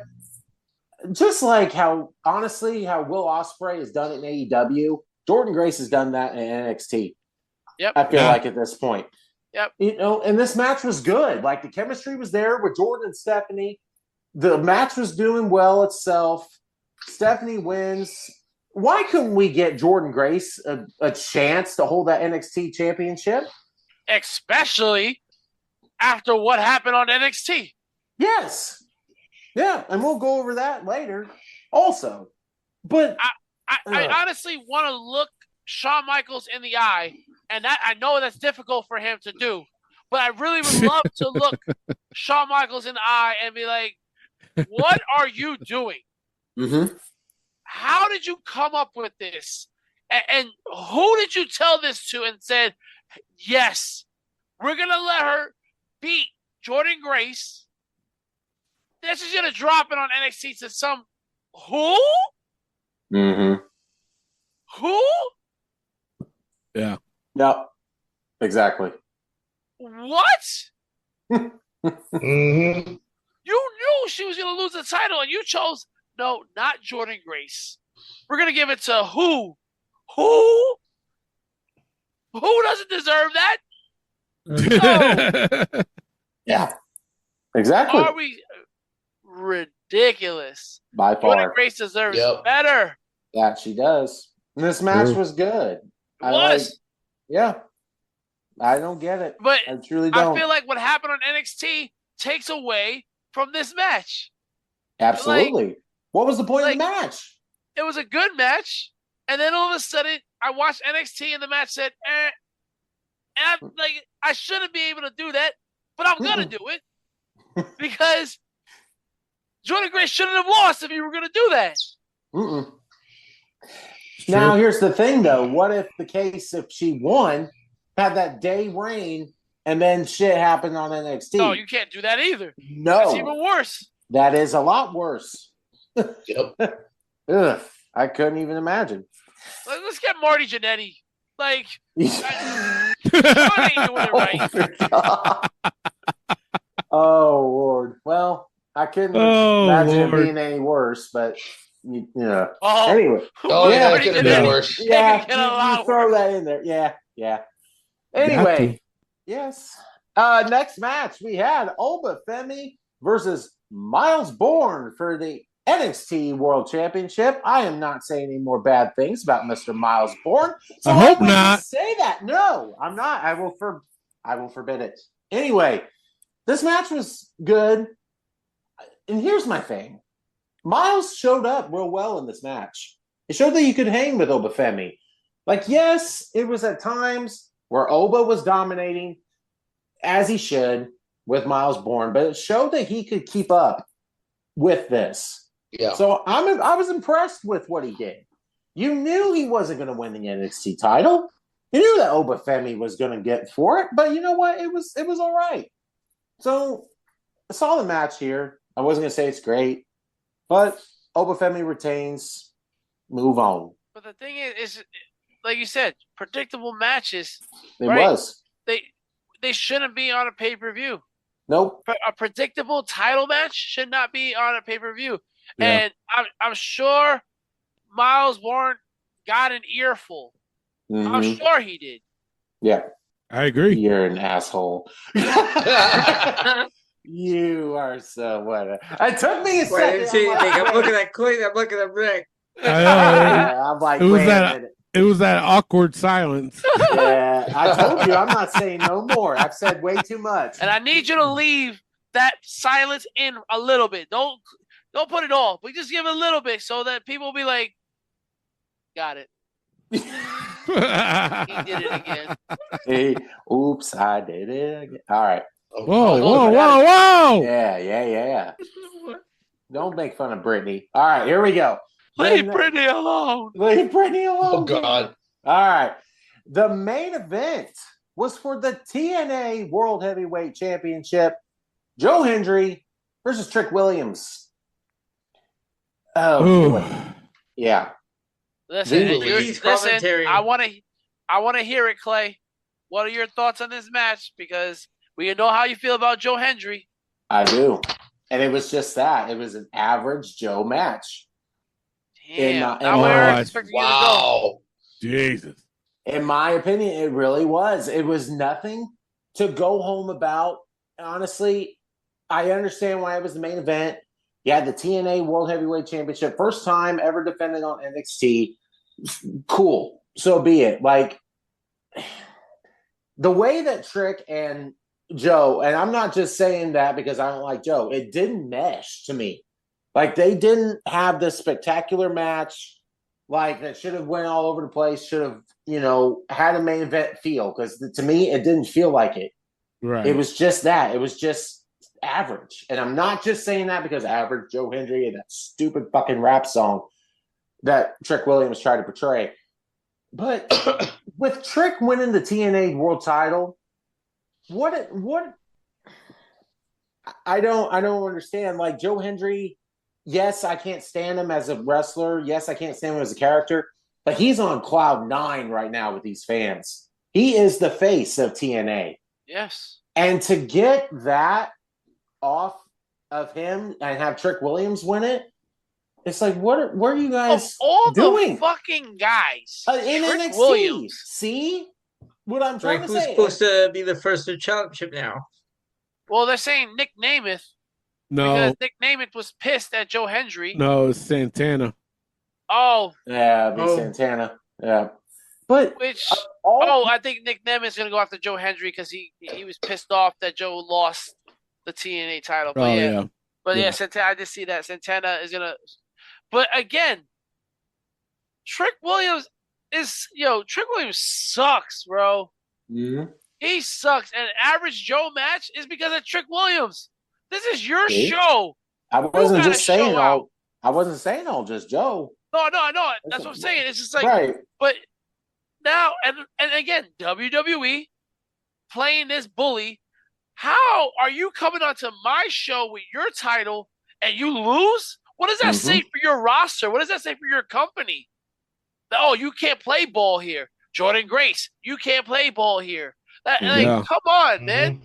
Who's that? That's not right. And you know what? This is very AEW-esque, right? Because everybody that goes to AEW does not win. But the guys that were in AEW from the beginning, they're the ones that win. Oh, you came from WWE? You're going to lose. Oh, you came from New Japan? You're going to lose. Oh, you came from Impact? You're definitely going to lose. And now WWE, you're going to do the same thing? Joe Hendry lost to Trick Williams? Yo, he should have whooped that Trick for sure. Ain't no way. There's no way, no how. And like you know I said, how hard it was for Joe Hendry to get that title? Yeah. Right. And the fact that he had a WrestleMania match with Randy Orton, yes, it was a beatdown from Randy Orton, but still. Like all of a sudden, that makes it even worse. Yes. He had a moment of WrestleMania. Right. Now you lost twice on WWE TV. Mm-hmm. That don't make sense. No, it doesn't. And that's slap in the face. And the thing is, you're trying to I feel like you're trying to make a joke out of Joe Hendry, WWE, because it's like, oh well, you know what? He's just a song. The fuck is Jey Uso? He's a heat. Yeah, he's a fucking entrance. No, it's the same thing. It really is. You think about it. Jay's the same way. Yes, Jay can wrestle with anybody, I believe, but main of his popularity is the entrance. And the thing is, Clay, he can't wrestle with anybody. As a solo act, he can't. Right. It's too much. It's too much cardio. He can't breathe. He's struggling.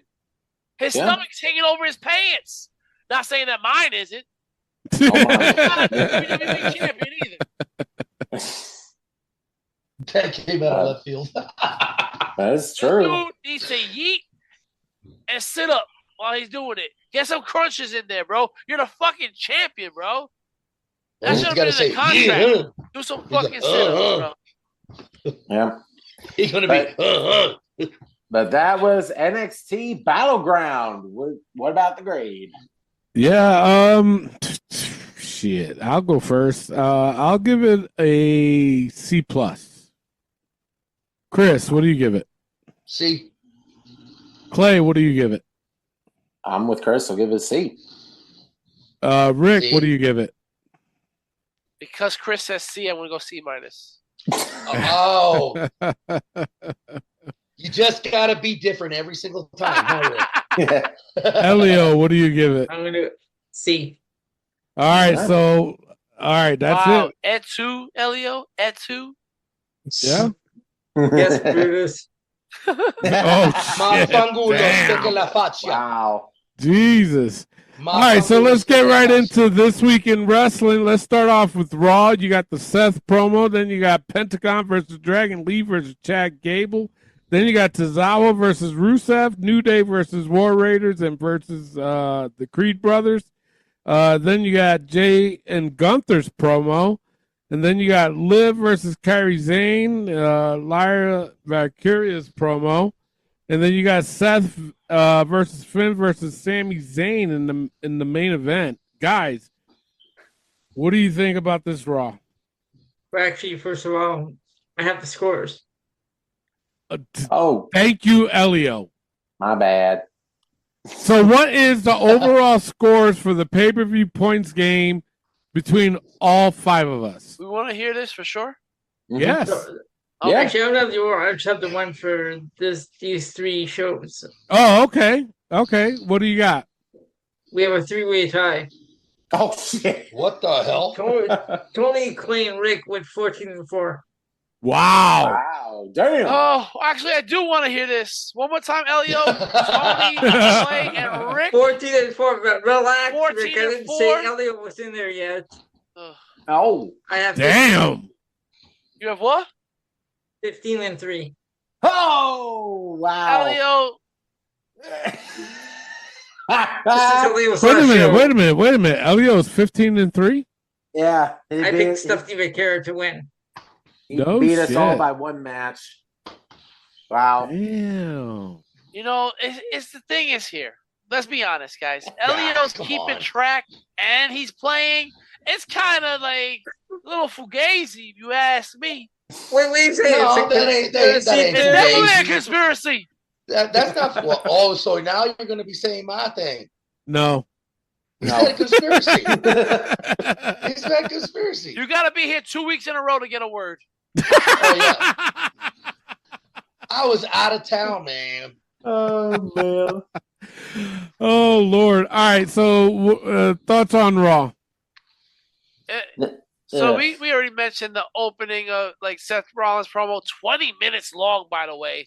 That was just way too long to say nothing. The first match, I think, started at 8:25. Yeah. Oh, good Lord. Wow. And like Tony said, Pentagon defeated Chad Gable. I know y'all didn't catch that, but he definitely said Pentagon. Yeah. Defeated Chad Gable and Dragon Lee. Now, this fucking match, holy shit. This match was match of the week. Absolutely. Of all wrestling that we watched that weekend and this week, Penta defeating Chad Gable and Dragon Lee was amazing. Penta dropping Gable on his face. Are we still paying attention to the vault, the match of the year? You know what? My vote is yes. Put it in the vault. Okay. Sure. Yeah. This was good. I thought it was great. The only thing that wasn't great about this match was Chad Gable's spray tan. That was horrible. Definitely. But then Dragon Lee dives to Penta on the table.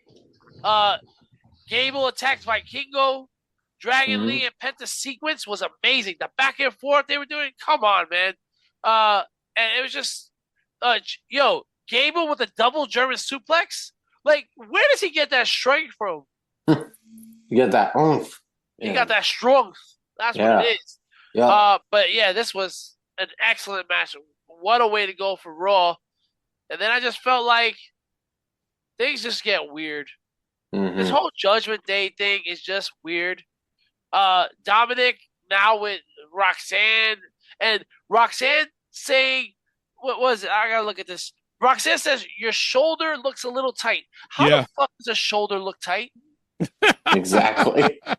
How do you look at a shoulder and say, oh, it looks a little tight? And then you try to massage it while his title's on his shoulder? The You're fuck? good at the flirting thing. No. Just stop this nonsense. Yep. And he likes chicken tenders, not chicken nuggets. Just saying. That's true. Yeah. Not that I want him to be my boyfriend or anything. I'm just saying I just know him. There He you likes go. chicken tenders with ranch. You just know him. Oh shit! All right, what else you guys got for Raw? Well, we got Liv that came back. Yeah. Yeah. Finally. And let me tell you something. Gassed. She looks exhausted, right? Gassed in that match with Kairi Sane. Yeah. Who also looks gassed. Like I said last week, Kairi Sane is the reason why my cousin is out for months now. She's not in her spot. Yeah. Well, he still hasn't gotten back to me since then, but I'm No? sure No. she'll reach out. Yeah. It's But yeah, like, what do you guys think about that match? Like, Liv Morgan is Kairi Sane. I thought it was okay. yeah. It was an all right match. Yeah. But it didn't look right, like chemistry wise either, because it just felt like they were all over too. Yeah. Like, I don't know if it was just exhaustion playing a factor of the whole thing or what, but it just, I don't know. It was just all over to me. Yeah, It just looked like a last-minute match. it did. It did. Yeah. Speaking of all over, New Day. What in the Giant Gonzalez were you wearing? Oh man, Giant Gonzalez. Right? Exactly. Wow. Michael Cole even said, "Oh, it's Giant Gonzalez tribute." See, that's why I didn't want to say it because Michael Cole said it, but I thought it first. You want to put that out there. There you go. But New Day defeating the War Raiders and the Creed Brothers. Come on. Right. Like, well, and like we've said, there's no competition for tag teams on Raw compared to like SmackDown. There's only 3. There's not like those 3 right there that was in the match. That's it for Raw's tag team. Should they get rid of the 2 titles again? Just have one tag team? I think so. Well, they can make more teams. That's the thing. Establish more of a tag team. But they get rid of the titles. They get rid of the 2 sets of titles. Then they bring it back. Then they get rid of them again. Yep. Well, you're gonna have to get rid of them again because at this point, like Clay said, to create teams. No, you can't just create. That's the thing. Tag team wrestling is dead. Right? Yeah, it is. On Raw. Right now it is. On Raw. Right? Motor City Machine Guns have been together, established for years. DIY, Street Profits have been together for years. Right? Yeah. That's tag team style wrestling. Mm-hmm. Creed Brothers, I get it, but I don't get it either. War Raiders, I don't think they have it what they used to have. And New Day, I don't know what to do. Listen. New Day's a shell of himself. Out of everybody here, Tony was the biggest New Day fan. I don't know how he feels about it today, but we do have video evidence of that, Tony. So don't start with that nonsense. We do have video evidence of you loving the New Day. No. Oh man. No, but I think used to do with that unicorn horn. Yeah. No, but I just think that the tag division on Raw is just so bad. Yeah. It is. It's the same thing every week. And you know what? Come Monday, I'm pretty sure that it's going to be either the New Day versus the War Raiders or New Day versus the Creed Brothers or even the Creed Brothers versus the War Raiders. So that's look forward to that, I guess. But it was just, if you can. Yeah.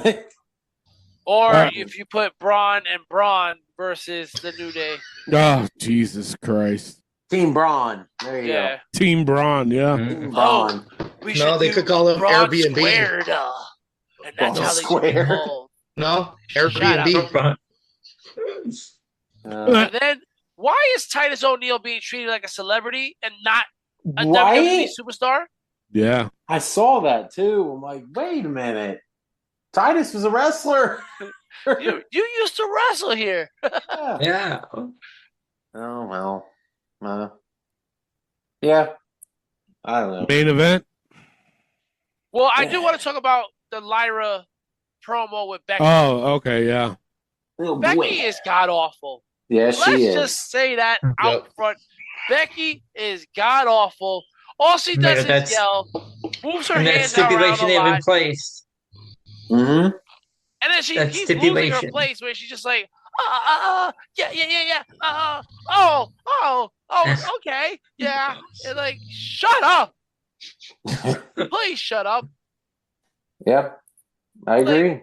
It's just ridiculous how she looks and sounds. And then you're talking about this girl's fiance? Like, why? I actually like that promo because it actually had Becky speechless. She was stuttering. She does that every promo though. She's done but this that. one was a lot funnier. Wow. The girl just looks like I said, she's not a threat in any way, shape, or form. You can see it more, especially when she's a heel.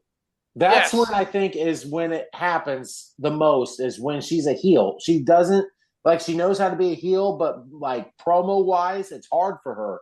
I feel like in a way, because as a babyface, you can kind of still see the whole stuttering and stuff like that, but it's not near as much as when she's trying to portray a heel. Because again, she doesn't know what to say or do. She doesn't know how to act. It's just bad. And then you just say that, like, you go for these low blows, and then what happened? Lyra hits you right back. Yeah, Yep. the only talent in you is your husband. Boom, slapped you. Dropped the mic. She clocked your T, like the kids say. That's what she did, bro. That was it's terrible. And speaking of terrible promos, Jey Uso, he didn't know his lines. No. Gunther had to tell him his lines in the middle of the promo. He stopped talking and started walking around. I'm gonna make you tap again. What? You're lame. Yeah. Eat this, bro. Like, shut up, bro. Get off my TV. Like, we can't have these people cutting 20-minute long promos and then have nothing to say. Seth, Jay, Becky, nothing, man. Come on. True. That's true. Yeah. And then we had Karrion Kross make an appearance, threatening to Sami Zayn. But you hear the pop, though, when he showed up? Yes. You get him on TV, guys. Come on. Yep. Quit doing this backstage crap and get him in the ring. Yes. And then we had Seth freaking Rollins defeating Finn Balor and Sami Zayn. Listen, let's get me done with Finn Balor and Dominic. Either they're going to fight or what? Let it happen already, because this is dragged out for months. I know, right? So many times they had so many chances to put Dominic and Finn in the ring. Yeah, exactly. But figure this, with the storyline with Roxanne Perez coming in and doing the chicken nuggets to Dominic, and you look at Finn in the background when Liv shows up, he's laughing his ass off. Yeah, so but Roxanne go ahead. Roxanne doesn't need to be in this, though. Why? All of a sudden she gets on the main roster, now she's put into this position? No, it's a ploy by Finn. If you look at it, it's a ploy by Finn. He's the one. Yeah, because I get what Chris is saying, because on an episode of Raw, in the background you see Finn talking to Roxanne. Yes, yes. We know that. We know that Finn and Roxanne are in cahoots. The problem is Roxanne should not be in cahoots with this Judgment Day. She shouldn't be doing the flirty thing. That's what every woman in professional wrestling has done for decades. Like, they don't have to be flirting with guys to get over, man. Nope. She was already over before she got on the main roster. But that's the thing. It's not Roxanne trying to get over on the main roster. It's a ploy against Dom that Finn is initiating by getting Roxanne Perez to start flirting with Dom because he wants that title from Dom. Yes, but putting Roxanne in this position is not good for her. No, it's not. It makes her less than, because again, you can do this story without her. Exactly. You could have thrown in any other woman in that position. You don't have to do this story at all. You can just be like, hey, you fucking stole that title from me. You've been J-broing me week after week. Now you slide a chair in and I get my head stomped in. The fuck? I want to fight you. And that's it. It doesn't have to be this. Like, it's so dragged, man. Let it go. I like the storyline. I actually like the storyline. You like it? Yeah. It's not dragged out for you? No. I think it is. Ask the same question. It kind of reminds me of the Raw era when they would kind of do similar skits like this. Yeah. And you're waiting for next week to see what prevails on the storyline. She's going to flirt with him again and bring him more chicken nuggets. That's like they've been playing video games for months now.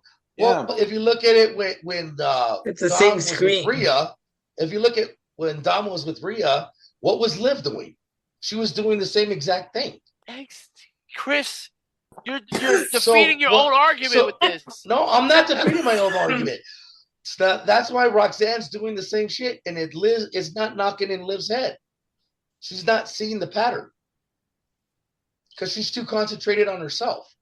She literally went over to Dom and pulled him away and was pissed off about it. She sees it. Yeah. She didn't see it because Raquel had to let her know. Raquel was keeping tabs on Dom. Chris, I want to give you a hug.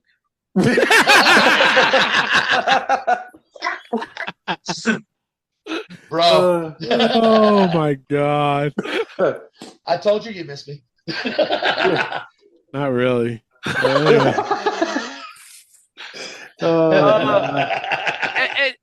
And speaking of women's wrestling, if we could go to SmackDown, Yep. Julia pinning Zelina Vega, and because she won the Money in the Bank qualifier over Charlotte and Zelina Vega, Charlotte no selling the neck crank. Right. What is that? That's Charlotte. Yes. That's being Charlotte. That was ridiculous. So now we got Julia and Roxanne getting called up to the main roster, and now we got them doing stupid shit. They both qualified, but now we got her looking weak because she did a neck crank to Charlotte, which was a devastating maneuver she did in NXT. But now on the main roster, it doesn't even get acknowledged because of fucking Charlotte. Footsies with Dominic. Yeah. Which everybody hates but Chris. True that. But this match was a good match, but why does Zelina have to eat the pin? Yeah. Well, that is true. Especially when you got Alexa in the background fucking around with Charlotte. Why couldn't Charlotte get distracted and get pinned? Because how she no-selled that move from Julia, she would have gotten pissed if she was the one getting pinned. 100%. Which if that was the position, I wouldn't have even had her in the Money in the Bank qualifier. Exactly. Not even. All right. She doesn't deserve to be in it. No. So, and like Tiffany Stratton said, it was clowning her for even qualifying because you always said, Charlotte, that you don't need to qualify, that you're always that's beneath you. Yep. And now all of a sudden you're in the Money in the Bank qualifier and you don't get in. So thank God that she didn't get it, because I'm telling you right now, if she were in the Money in the Bank match, it would have been worse than Seth being in it. Yeah, facts. It would have been. And whoever wins the women's Money in the Bank, would you like to see a dragged out Money in the Bank contract, or do you want them to cash in the night of? Because they've been doing that with the women a lot lately. I'd like to see it actually. It depends.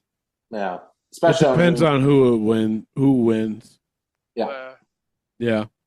Also on SmackDown, LA Knight defeats Aleister Black and Shinsuke Nakamura to qualify. How? Why couldn't they give it to Shinsuke Nakamura or Aleister Black? Because Nakamura is 1 foot out the door. Yeah, so let's understand why he's getting the pin. Which is fine. Wait a minute. Not to, just to be fair, Nakamura was supposed to be out months ago. Well, they said months ago that he's only got months left and he's going to just be faded away. And I felt like they just said, oh, well, we can't have Aleister take the pin. We can't have The Miz take the pin. We can't have Carmelo Hayes take the pin. Who we got? Oh, that Nakamura guy. He's still back there. Let's get him out here. I hate to say it, but that's Aleister Black shouldn't be losing. No, he should have qualified for at least Money in the Bank. No, over LA Knight. Like, what has LA Knight done besides lose? And now all of a sudden he's in the Money in the Bank. Yeah. Seriously, nothing against LA Knight, because I do like him.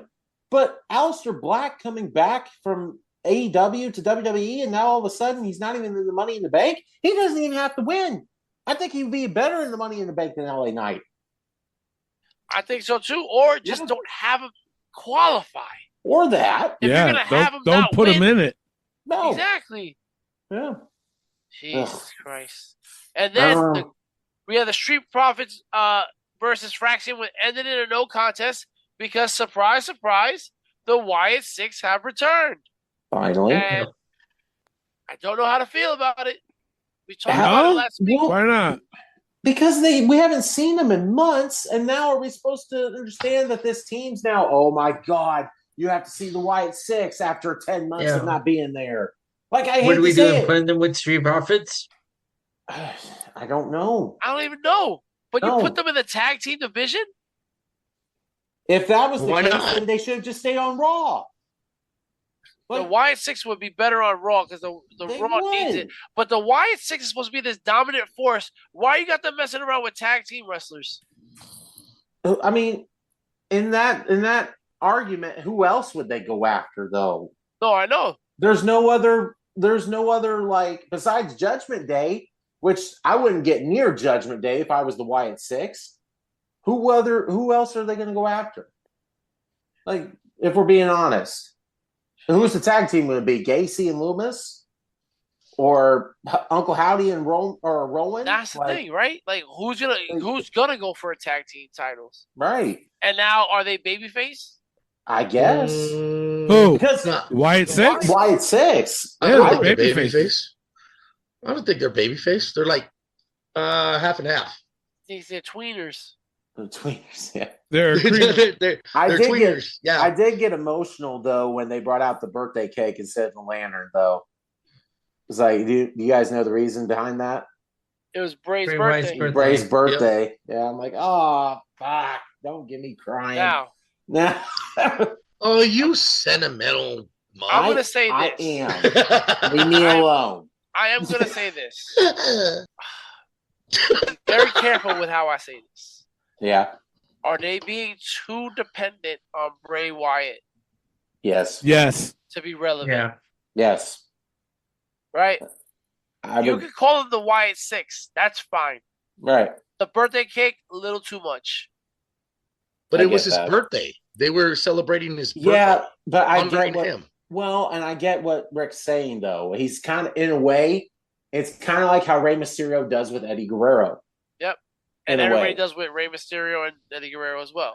Yes. Right. Well, see, with Rey Mysterio, I can understand Eddie Guerrero and Rey Mysterio because they were tag team partners, champions, and best friends. But when everybody else starts doing Eddie's move, like Dominic, I can understand Dominic because of the I'm your papi. How can I put it? I'm your papi. Blunder and all that. And then Liv trying to freaking do the shimmy that Eddie would do. No, Yep. She shouldn't even be doing that. And even the Three Amigos, she should not be doing that. You could say Not the even- same thing about Uncle Howdy doing the Sister Abigail. No, Uncle Howdy, yes, I can understand that. Yeah. Uncle But Howdy, here's yes, the I thing. can It's understand just that. like, at some point, you got to have your own identity. True. Right. That's Yeah. when they got it. That's when they got to dig deep and then dig more into that persona of the character and bring it out even more. That make it their own. That I understand what you're saying, Rick. Yeah. And it's like, that's like a house show thing to me. Right? Yeah. The whole birthday cake, that's a house show thing. You want Right. to show respect, you want all that stuff, that's fine for the house show, not for SmackDown. Because again, we're supposed to honor Bray's legacy. You're honoring it by calling it the Wyatt Six. Mhm. That's how you're honoring him, Yeah. right? So it's just, we got to figure something out here. Yeah. And they got to stay on the show consistently and not all of a sudden appear once and then 6 months later they're never seen. Yeah. It's like, Yeah, I hate that. That pisses me off when they do that shit. Yeah. Yep. I don't know. The nostalgia, honestly, for the Wyatt Six is not there It's anymore. not. And unfortunately, and again, I don't want to sound like a dick when I say this, but the two most relevant people when it came to the Wyatts and who brought entertainment to the Wyatts have unfortunately passed away. Right? Yeah. That's true. Yep. Very true. Bray Wyatt and Luke Harper were the glue of that group. Yep. Braun Strowman sure was it. Eric No. Rowan sure was it. He's a big body. They're both big bodies, but charisma wise, they bring nothing to the table. 100%. And then all these other guys that you have, Dexter Loomis, what has he ever said? Right? We He's never said heard him talk. anything. Exactly. I think we've heard him talk once since he's Exactly. been on So it's on like WWE. nothing is coming of the Wyatt Six, and it's just if you ever understand what Nikki Cross is saying with that thick accent of hers, it's just, what are we doing? Well, and not even that. Nikki's never really had like a character that she stuck around with. Like it was. I think Crazy this is Cross, one of her best characters. Then it was Superhero Cross. Then it was. I didn't even like that one. It's just I don't know. It's just something's got to be done. Mm-hmm. Hopefully, this whole thing with the Street Profits actually builds into something. But I'm already ready to say it. What? You already know why Alexa's back. She's going to be running the Wyatt Six. Oh no! I think she's. Yeah, it's too late. No. It's too late. It's not too late. Hell Yes, no, it's is. not too late. Yeah, it's too late. It's not too late. It's never too late. Alexa got to put the doll away. Yeah. She got to become the Twisted Sister again, and just focus on that. That's exactly what I'm waiting for. But to be even more diabolical, demented as a character, and she'll be running the Wyatt Six. No, if she was going to do that, she would have done that when she first came back. I hate to say it. I would have loved it. I would have loved seeing it. But doing it right now after she's been back for a couple months, it's Let's not just say there. this. Alexa going to the Wyatt Six is going to be detrimental to her career. Why you say that? Because I don't think so. First of all, let's say this. Alexa Bliss was already established. Yes. Before. Yeah. She was a 5-time champ before she ever stepped foot anywhere near the Wyatts. Right? Mm-hmm. Okay. She was an amazing athlete. She does amazing things in the ring. She has amazing charisma. The joining the Wyatts elevated her because this is a side we never saw before. Right. The Wyatt Six is not Bray Wyatt. Mm-hmm.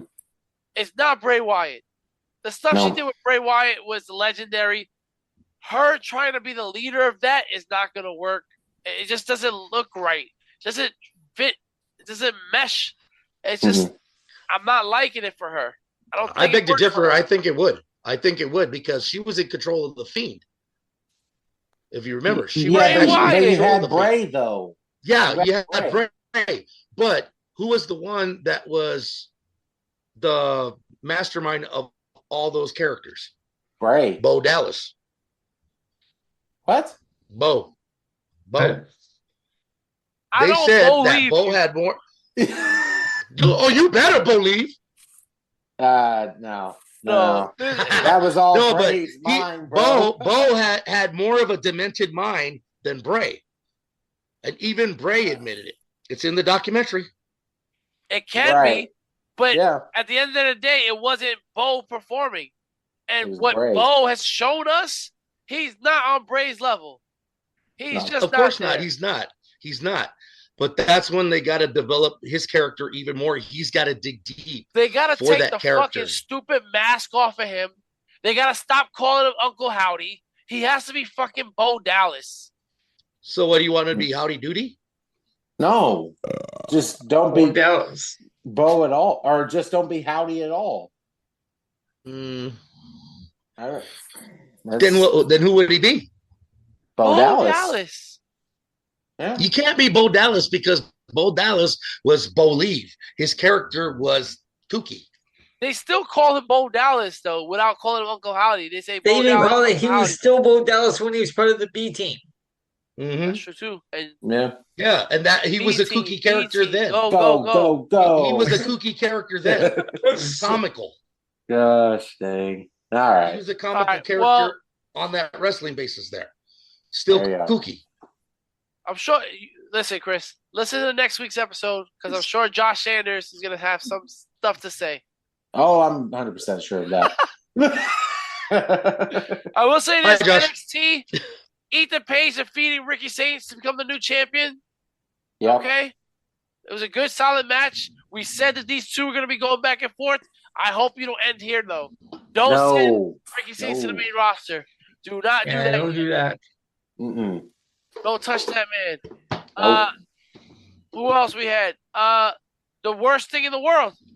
Stephanie Baker loses her title to who? JC Jane. I could not believe that. That is I was so pissed. weird. What a weird choice. What? Of all the women, you picked JC Jane. And This felt like, to me, the time that Indy Hartwell won the NXT Women's Championship just because she was there the longest. Yes. And now she's like, oh, well, JC Jane's been here forever. JC Jane deserves a shot. No, the fuck she doesn't. It doesn't matter how long you've been. So what, Fatal Influence is done? Say what?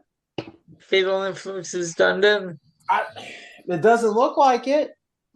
Because there's still a team. Like, you should have brought Gigi Dolan back. Give her the title. Yeah. You gave the title to JC Jane. She beat Stephanie Becker, but Jordan Grace didn't. Exactly. What are we doing? I didn't get that. Not girls that you have, built up, like what was her name? The oh damn it. I forget her name now.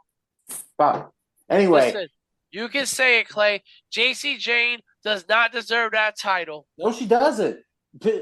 She wasn't even built up for any of them like they have been throughout. She all of a sudden now she's NXT Women's Champion. It don't make sense. No. Jada Parker. That's what I'm talking about. Jada Parker. I would have loved to see Jada Parker win it instead of JC Jane. Like, that would make more sense. It would, because you actually built her up. Or Jordan Grace. Or Jordan Grace. Right. Who's right there in front of you. We're going to give it a who? Exactly. Come on, man. It was bad. And everybody, of course, was shocked about it. And then, again, that's the thing where it's like, are we going to just go for a shock factor where we're going to just do unbelievable things? Or can we build into unbelievable things, right? Can we build JC Jane and give her a couple of wins and be like, oh, wait a second, she is title worthy? Mm-hmm. Or we just going to just give anybody a title? That's your what number it feels one like. title in your company, we're just going to give it to her. That's what it looks like. Yep. I don't want Stephanie Becker up on the main roster yet. No. Because look what they're doing with Julia and Roxanne already. I thought she said she didn't want to be on the main roster anyway. I thought she said she wanted But to be on NXT. She wanted to work on her English. Work on her English, yeah. So if that's the case, why drop the title? Exactly, guys. Makes no sense. What we're saying. I don't know. And don't tell me that this tag team with the CMLL girls have anything to do with this. Because she could have just kept the title and been just fine having this tag team match at Worlds Collide. Exactly. That's fine. I don't know. I will say this. Pissed me off. This was a long fucking week of wrestling. Mm-hmm. A lot of wrestling. Don't ever give me 3 pay-per-views, PLEs, wherever the fuck you want to go. Wait till we get to July. Oh God! Wait till then. Well, and in between the NBA playoffs plus wrestling, it was like, all right, Clay. Okay, Clay. I see what he was trying to get at. I didn't say anything bad. Exactly. Oh. Fucking Triple H at the Pacers game. Get the fuck out of here. The NBA is just He wants to WWE watch at this winners. point. Triple H. Oh, you know what? Let's put Tyrese Halliburton in the WWE 2K and then make him win. Let's have the referees Earl Hebner become the referee at the NBA game. I never And then said I gotta that take that a was- shit. Brunson got slammed and they call the foul on him. Don't get me started. No, we're going to turn into a freaking basketball podcast with the wrestling podcast. Don't get me started. And you've had more free throws during that game than the Pacers did. No, I don't want to hear talking that. basketball. Conspiracy. No! Conspiracy. It's a conspiracy. Thank you. Chris is right. Chris is always right, bro. Uh-huh. I don't know why you guys talk bad about him. What? on private Wait, chat. hold on 1 second. What? Did that just All right. come out of your mouth? All right, let's get right into AEW. Guys, what do you think of AEW? It was all right, I guess, in a way. Just, I don't know. The whole promo with Adam Page, with Will Ospreay, you saw the intensity there. Like, I understand the whole thing of having a good promo with him. And then the Young Bucks and Moxley versus Joe Strickland and Powerhouse Hobbs was honestly the only highlight for AEW, in my own opinion. It was a good match. Didn't make up for what happened in the fucking Anarchy match, but it was still a good match in itself. Yeah. So, yeah. There's really not much to talk about with AEW. But we saw it on the pay-per-view. Yeah. Yeah, we saw it on the really. pay-per-view. All right, so I guess that's it for this week in wrestling? Yes, sir. All right, so yeah, we'll talk more next week. We will get into listener emails. I do apologize. It's just that we really had to cover the pay-per-views that happened this weekend. And so that's going to be it for TikTok. So I don't know how to get out of it, but either way. You press exit. That's it. Well, I didn't press exit. I didn't press shit. So you still press the X. Oh, thank you, Elio. In the top right corner, above Explore. No, it's on the left hand. Well, either way, I just exited the screen, so it's probably still recording on TikTok. Oh, it definitely is. I'm here right now. Ladies and gentlemen of TikTok, we love you. Make sure you tune in this week to the Wrestling POV podcast. And thank you for find out when I win the 5-second shuffle game. We received 15,000 likes on TikTok, so I really appreciate that. Well, we appreciate that. Absolutely. So, that was pretty cool, and a couple comments, which is pretty cool. So that's it for the show. I'm just gonna throw it out there, unless we got something else to talk about. Nothing. I think that's it. All right, that is it. So, but make sure you tune in after the show because we got the 5-second shuffle championship, which Elio retained last week. Yeah. And if you're new to that, basically what I do is I just hit a random song off my playlist. I hit the shuffle button. And I only play 5 seconds of it, and these guys got to guess who it is. And the first 1 to 10 wins. It's just how we ride off into the sunset until next week. And there's also the Forbidden Songs. If any of these Forbidden Songs pops up, these guys get a minus deduction from their score. These Forbidden Songs are Taz, Chris Benoit, Reba Giggle, Hook, Lash Legend, and Julian Hall. With that being said, I am your host, Tony Diaz, along with the $50 Man. Clay Cummings. And the Dean. Elio Canella. And the Third Wheel.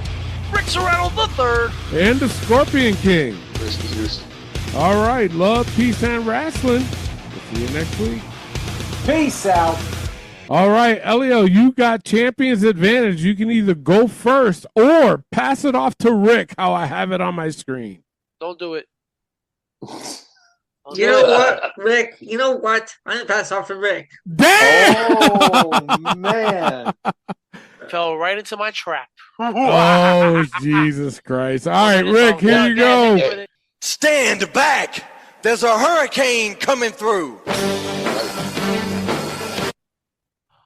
Not saying you made a mistake, Elio. But that's definitely the hurricane. Clay.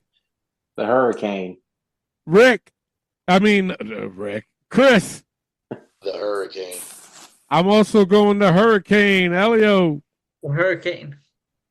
It is the hurricane. I just want to say this. Chris, you should be honored that he called you Rick. That means you got the good looks, my brother. No, I thought he called me prick. Oh. Damn. Oh. I did. All right. It feels good to be back. Yeah, I bet. All right, it goes to Clay. Clay, here's your first one.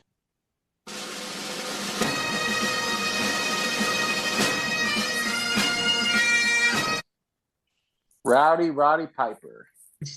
Chris. Roddy Piper. I'm also going Roddy Piper. Elio. Roddy Piper. Rick. I really wanted you guys to say the Highlanders, but it's Roddy Piper. It is Roddy Piper. Yeah. All right, it goes to Chris. Chris, here's your first one.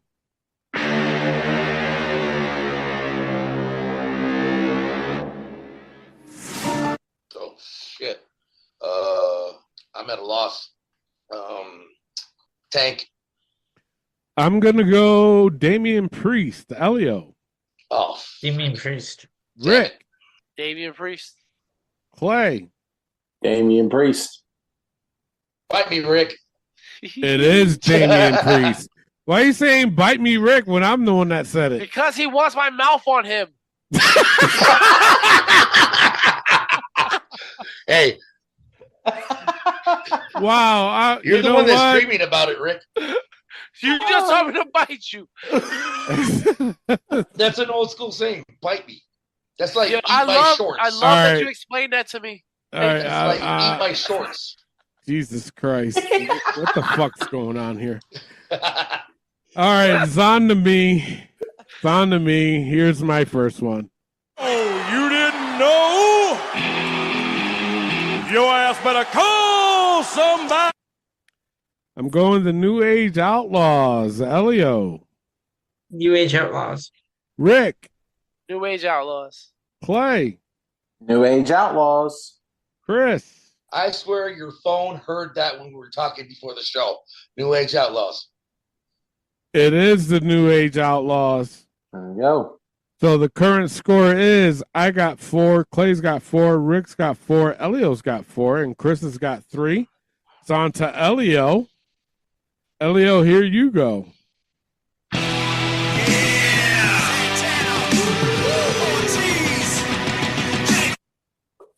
Proud and powerful. Rick. Why did you say that? Why didn't you just say Santana and Ortiz? I'm gonna go with Pride and Powerful. Clay. Pride and Powerful. Chris. Pride and Powerful. I'm going to go Santana Ortiz. Fuck y'all. Hell yeah, shit. What?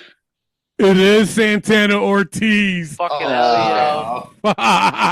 Fucking Elio. Damn it. Oh, well. It's all right. Wow. I was trying to, you know what? I was just throwing that out there too because I was like, fuck, if I'm wrong, I'm wrong. It's a chance you take. It's a chance. That's it. Holy shit. Damn. All right. It's off to Rick. Yep. Mm-hmm. All right, Unless Rick. it's a forbidden song, then it's on to Chris. All right. Thank you. Here you go.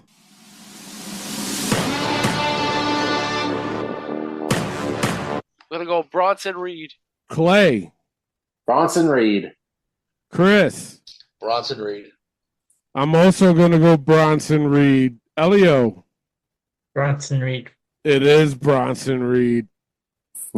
So everybody gets a point on that. So the updated scorecard is I have 6. Clay's got 5. Rick's got 5. Elio's got 5. And Chris has got 4.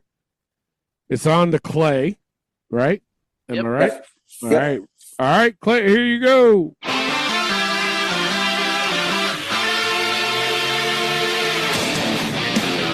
Kip Sabian. Chris. Sabian. I don't like that answer. I don't either. I'm gonna go. Fucking Axon Andretti. Elio. Elio Kip Sabian. Rick. Oh my God. Here's the thing. We've heard this like the last 3 weeks in a row. Yep.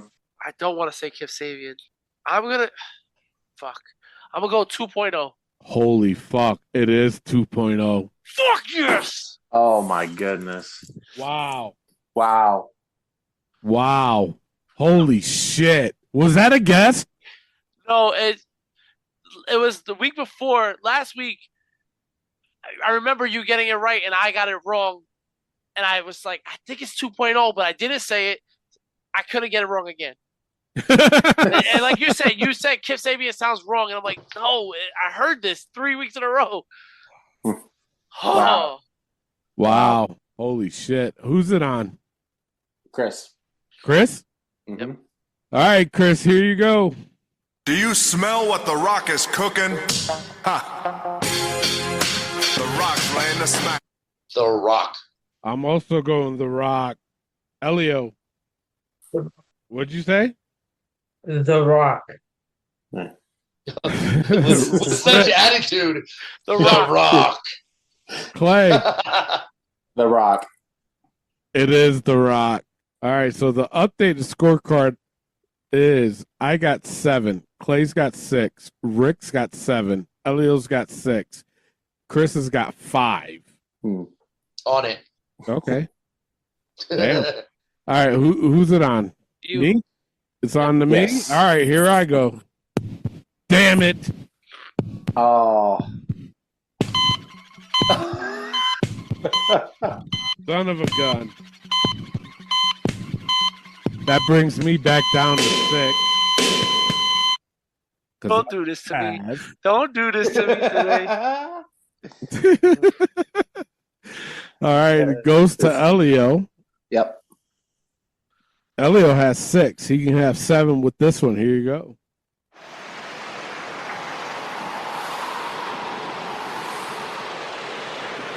Mickey Ash. Rick. Wasn't prepared for this. Let's say Glacier. Oh, that's a good guess. Holy shit, you just changed my mind. Clay. I can go Glacier. Chris. Jade Cargill. I'm also going to go Jade Cargill. I think it's her. It is Jade Cargill. Oh. Wow. Dang. Shit. Wow. All right, the updated scorecard is I got 7, Clay's got 6, Rick's got 7, Elio's got 6, and Chris has got 6. It's on to Rick. Rick, here you go.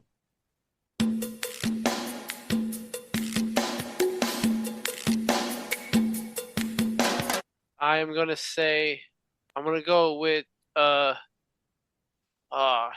gonna go the Colognes. Clay. I'm gonna go Carlito. Chris. Hey, Chico, say hello to the bad guy. Razor Ramon. Ooh, that's a good guess, too. Holy shit. I was thinking of somebody else. Fuck. You may be right, Chris, but I'm going to go Eddie Guerrero. Ooh. Elio. Chavo Guerrero. It's fucking Eddie Guerrero. Oh, wow. Man. Damn. Wow. They were all good guesses, though. I can't fucking front, man. That was fucking confusing as hell. We all picked somebody different. Mm-hmm. Holy shit, man. Damn. All right. I'll take it, though. All right, who's it on? Me. Clay. It's on to Clay. Clay, here you go. All rise for the kings of the Black Throne. Kings of the Black Throne. It can't be that easy. Chris. No. I'm gonna go with what Clay said, Kings of the Black Throne. I'm also going to go with Kings of the Black Throne. Elio. Oh, shit. Black. Fuck. What'd you say, Elio? House of Black. Yes. God damn it. That's what I was thinking. That's exactly what I was thinking. Rick. House of Black. It's Kings of the Black Throne. Holy Oh! What is going on? What? That's Wow. what I don't understand. Is when have they ever came out to the Kings of the Black Throne? You're right. Instead of the House of Black. That's what I don't understand. It's like when they say Kings of the Black Throne, it's like it can't be that fucking simple. You're right. Hey, well, But- Who the hell's the there's Kings of the Black Throne? There's been entrances that are that freaking simple. Who I is even that? messed up on it, remember? That's All our friends that's were like, what I it can't says believe on it. Chris did that. Must be Buddy Matthews and Brody and Alistair. Or what was his Malachi. AEW? Malachi. Yeah. But it's like, when have they ever came out to that? Holy No, shit. that's not their name. That's what it says on here. I know it says it on there, but I'm saying it's House of Black, and they come out to Kings of the Black Throne. Yes. Oh know. my God! I just got robbed again.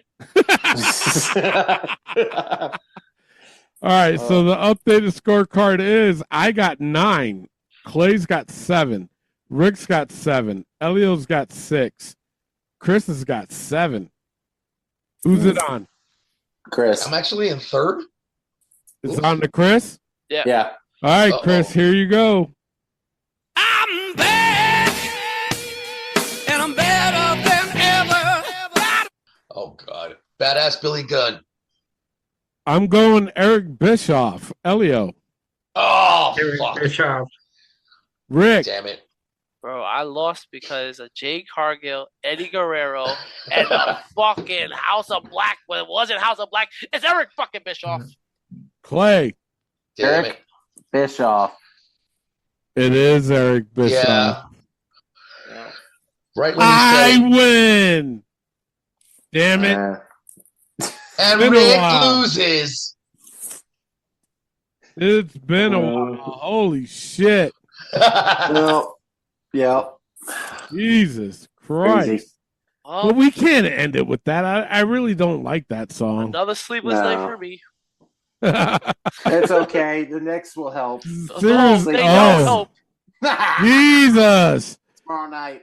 Wait, who was that on again? That was on Chris? Yep. Yeah. So let's just see what would have happened if it Of course, was it'll on be a me. forbidden song. No. Shawn That's Michaels. cockeyed.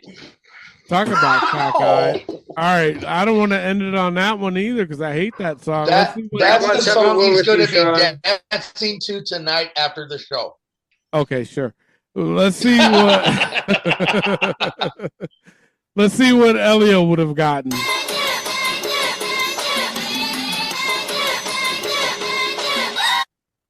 You wanna take a guess? Moriarty. It is Lee Moriarty. We can't end it on that either. You don't want to end it on that either? Okay. No, God. Well, it would have been on Rick. That was starting to give me a headache. It would have been on Rick. Let's see what Rick would have gotten. Coachman. It is Jonathan Coachman. Yeah. I don't want to end it on that. No. Not even. Let's see what Clay would have gotten. Here you Everybody go. smile.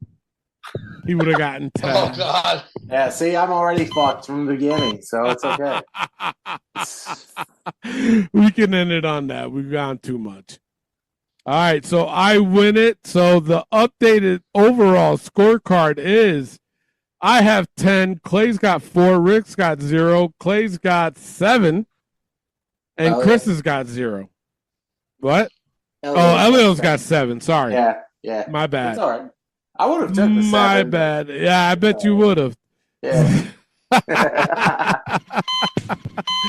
All right, that's it for the show. Make sure you guys tune in next week where we give you guys more content and do the listener emails. I promise we will do the listener emails. All of them. All of them. With that being said, make sure you tune in. Same bat time. Oh, same bat time. Same pod time. Same pod channel. See ya!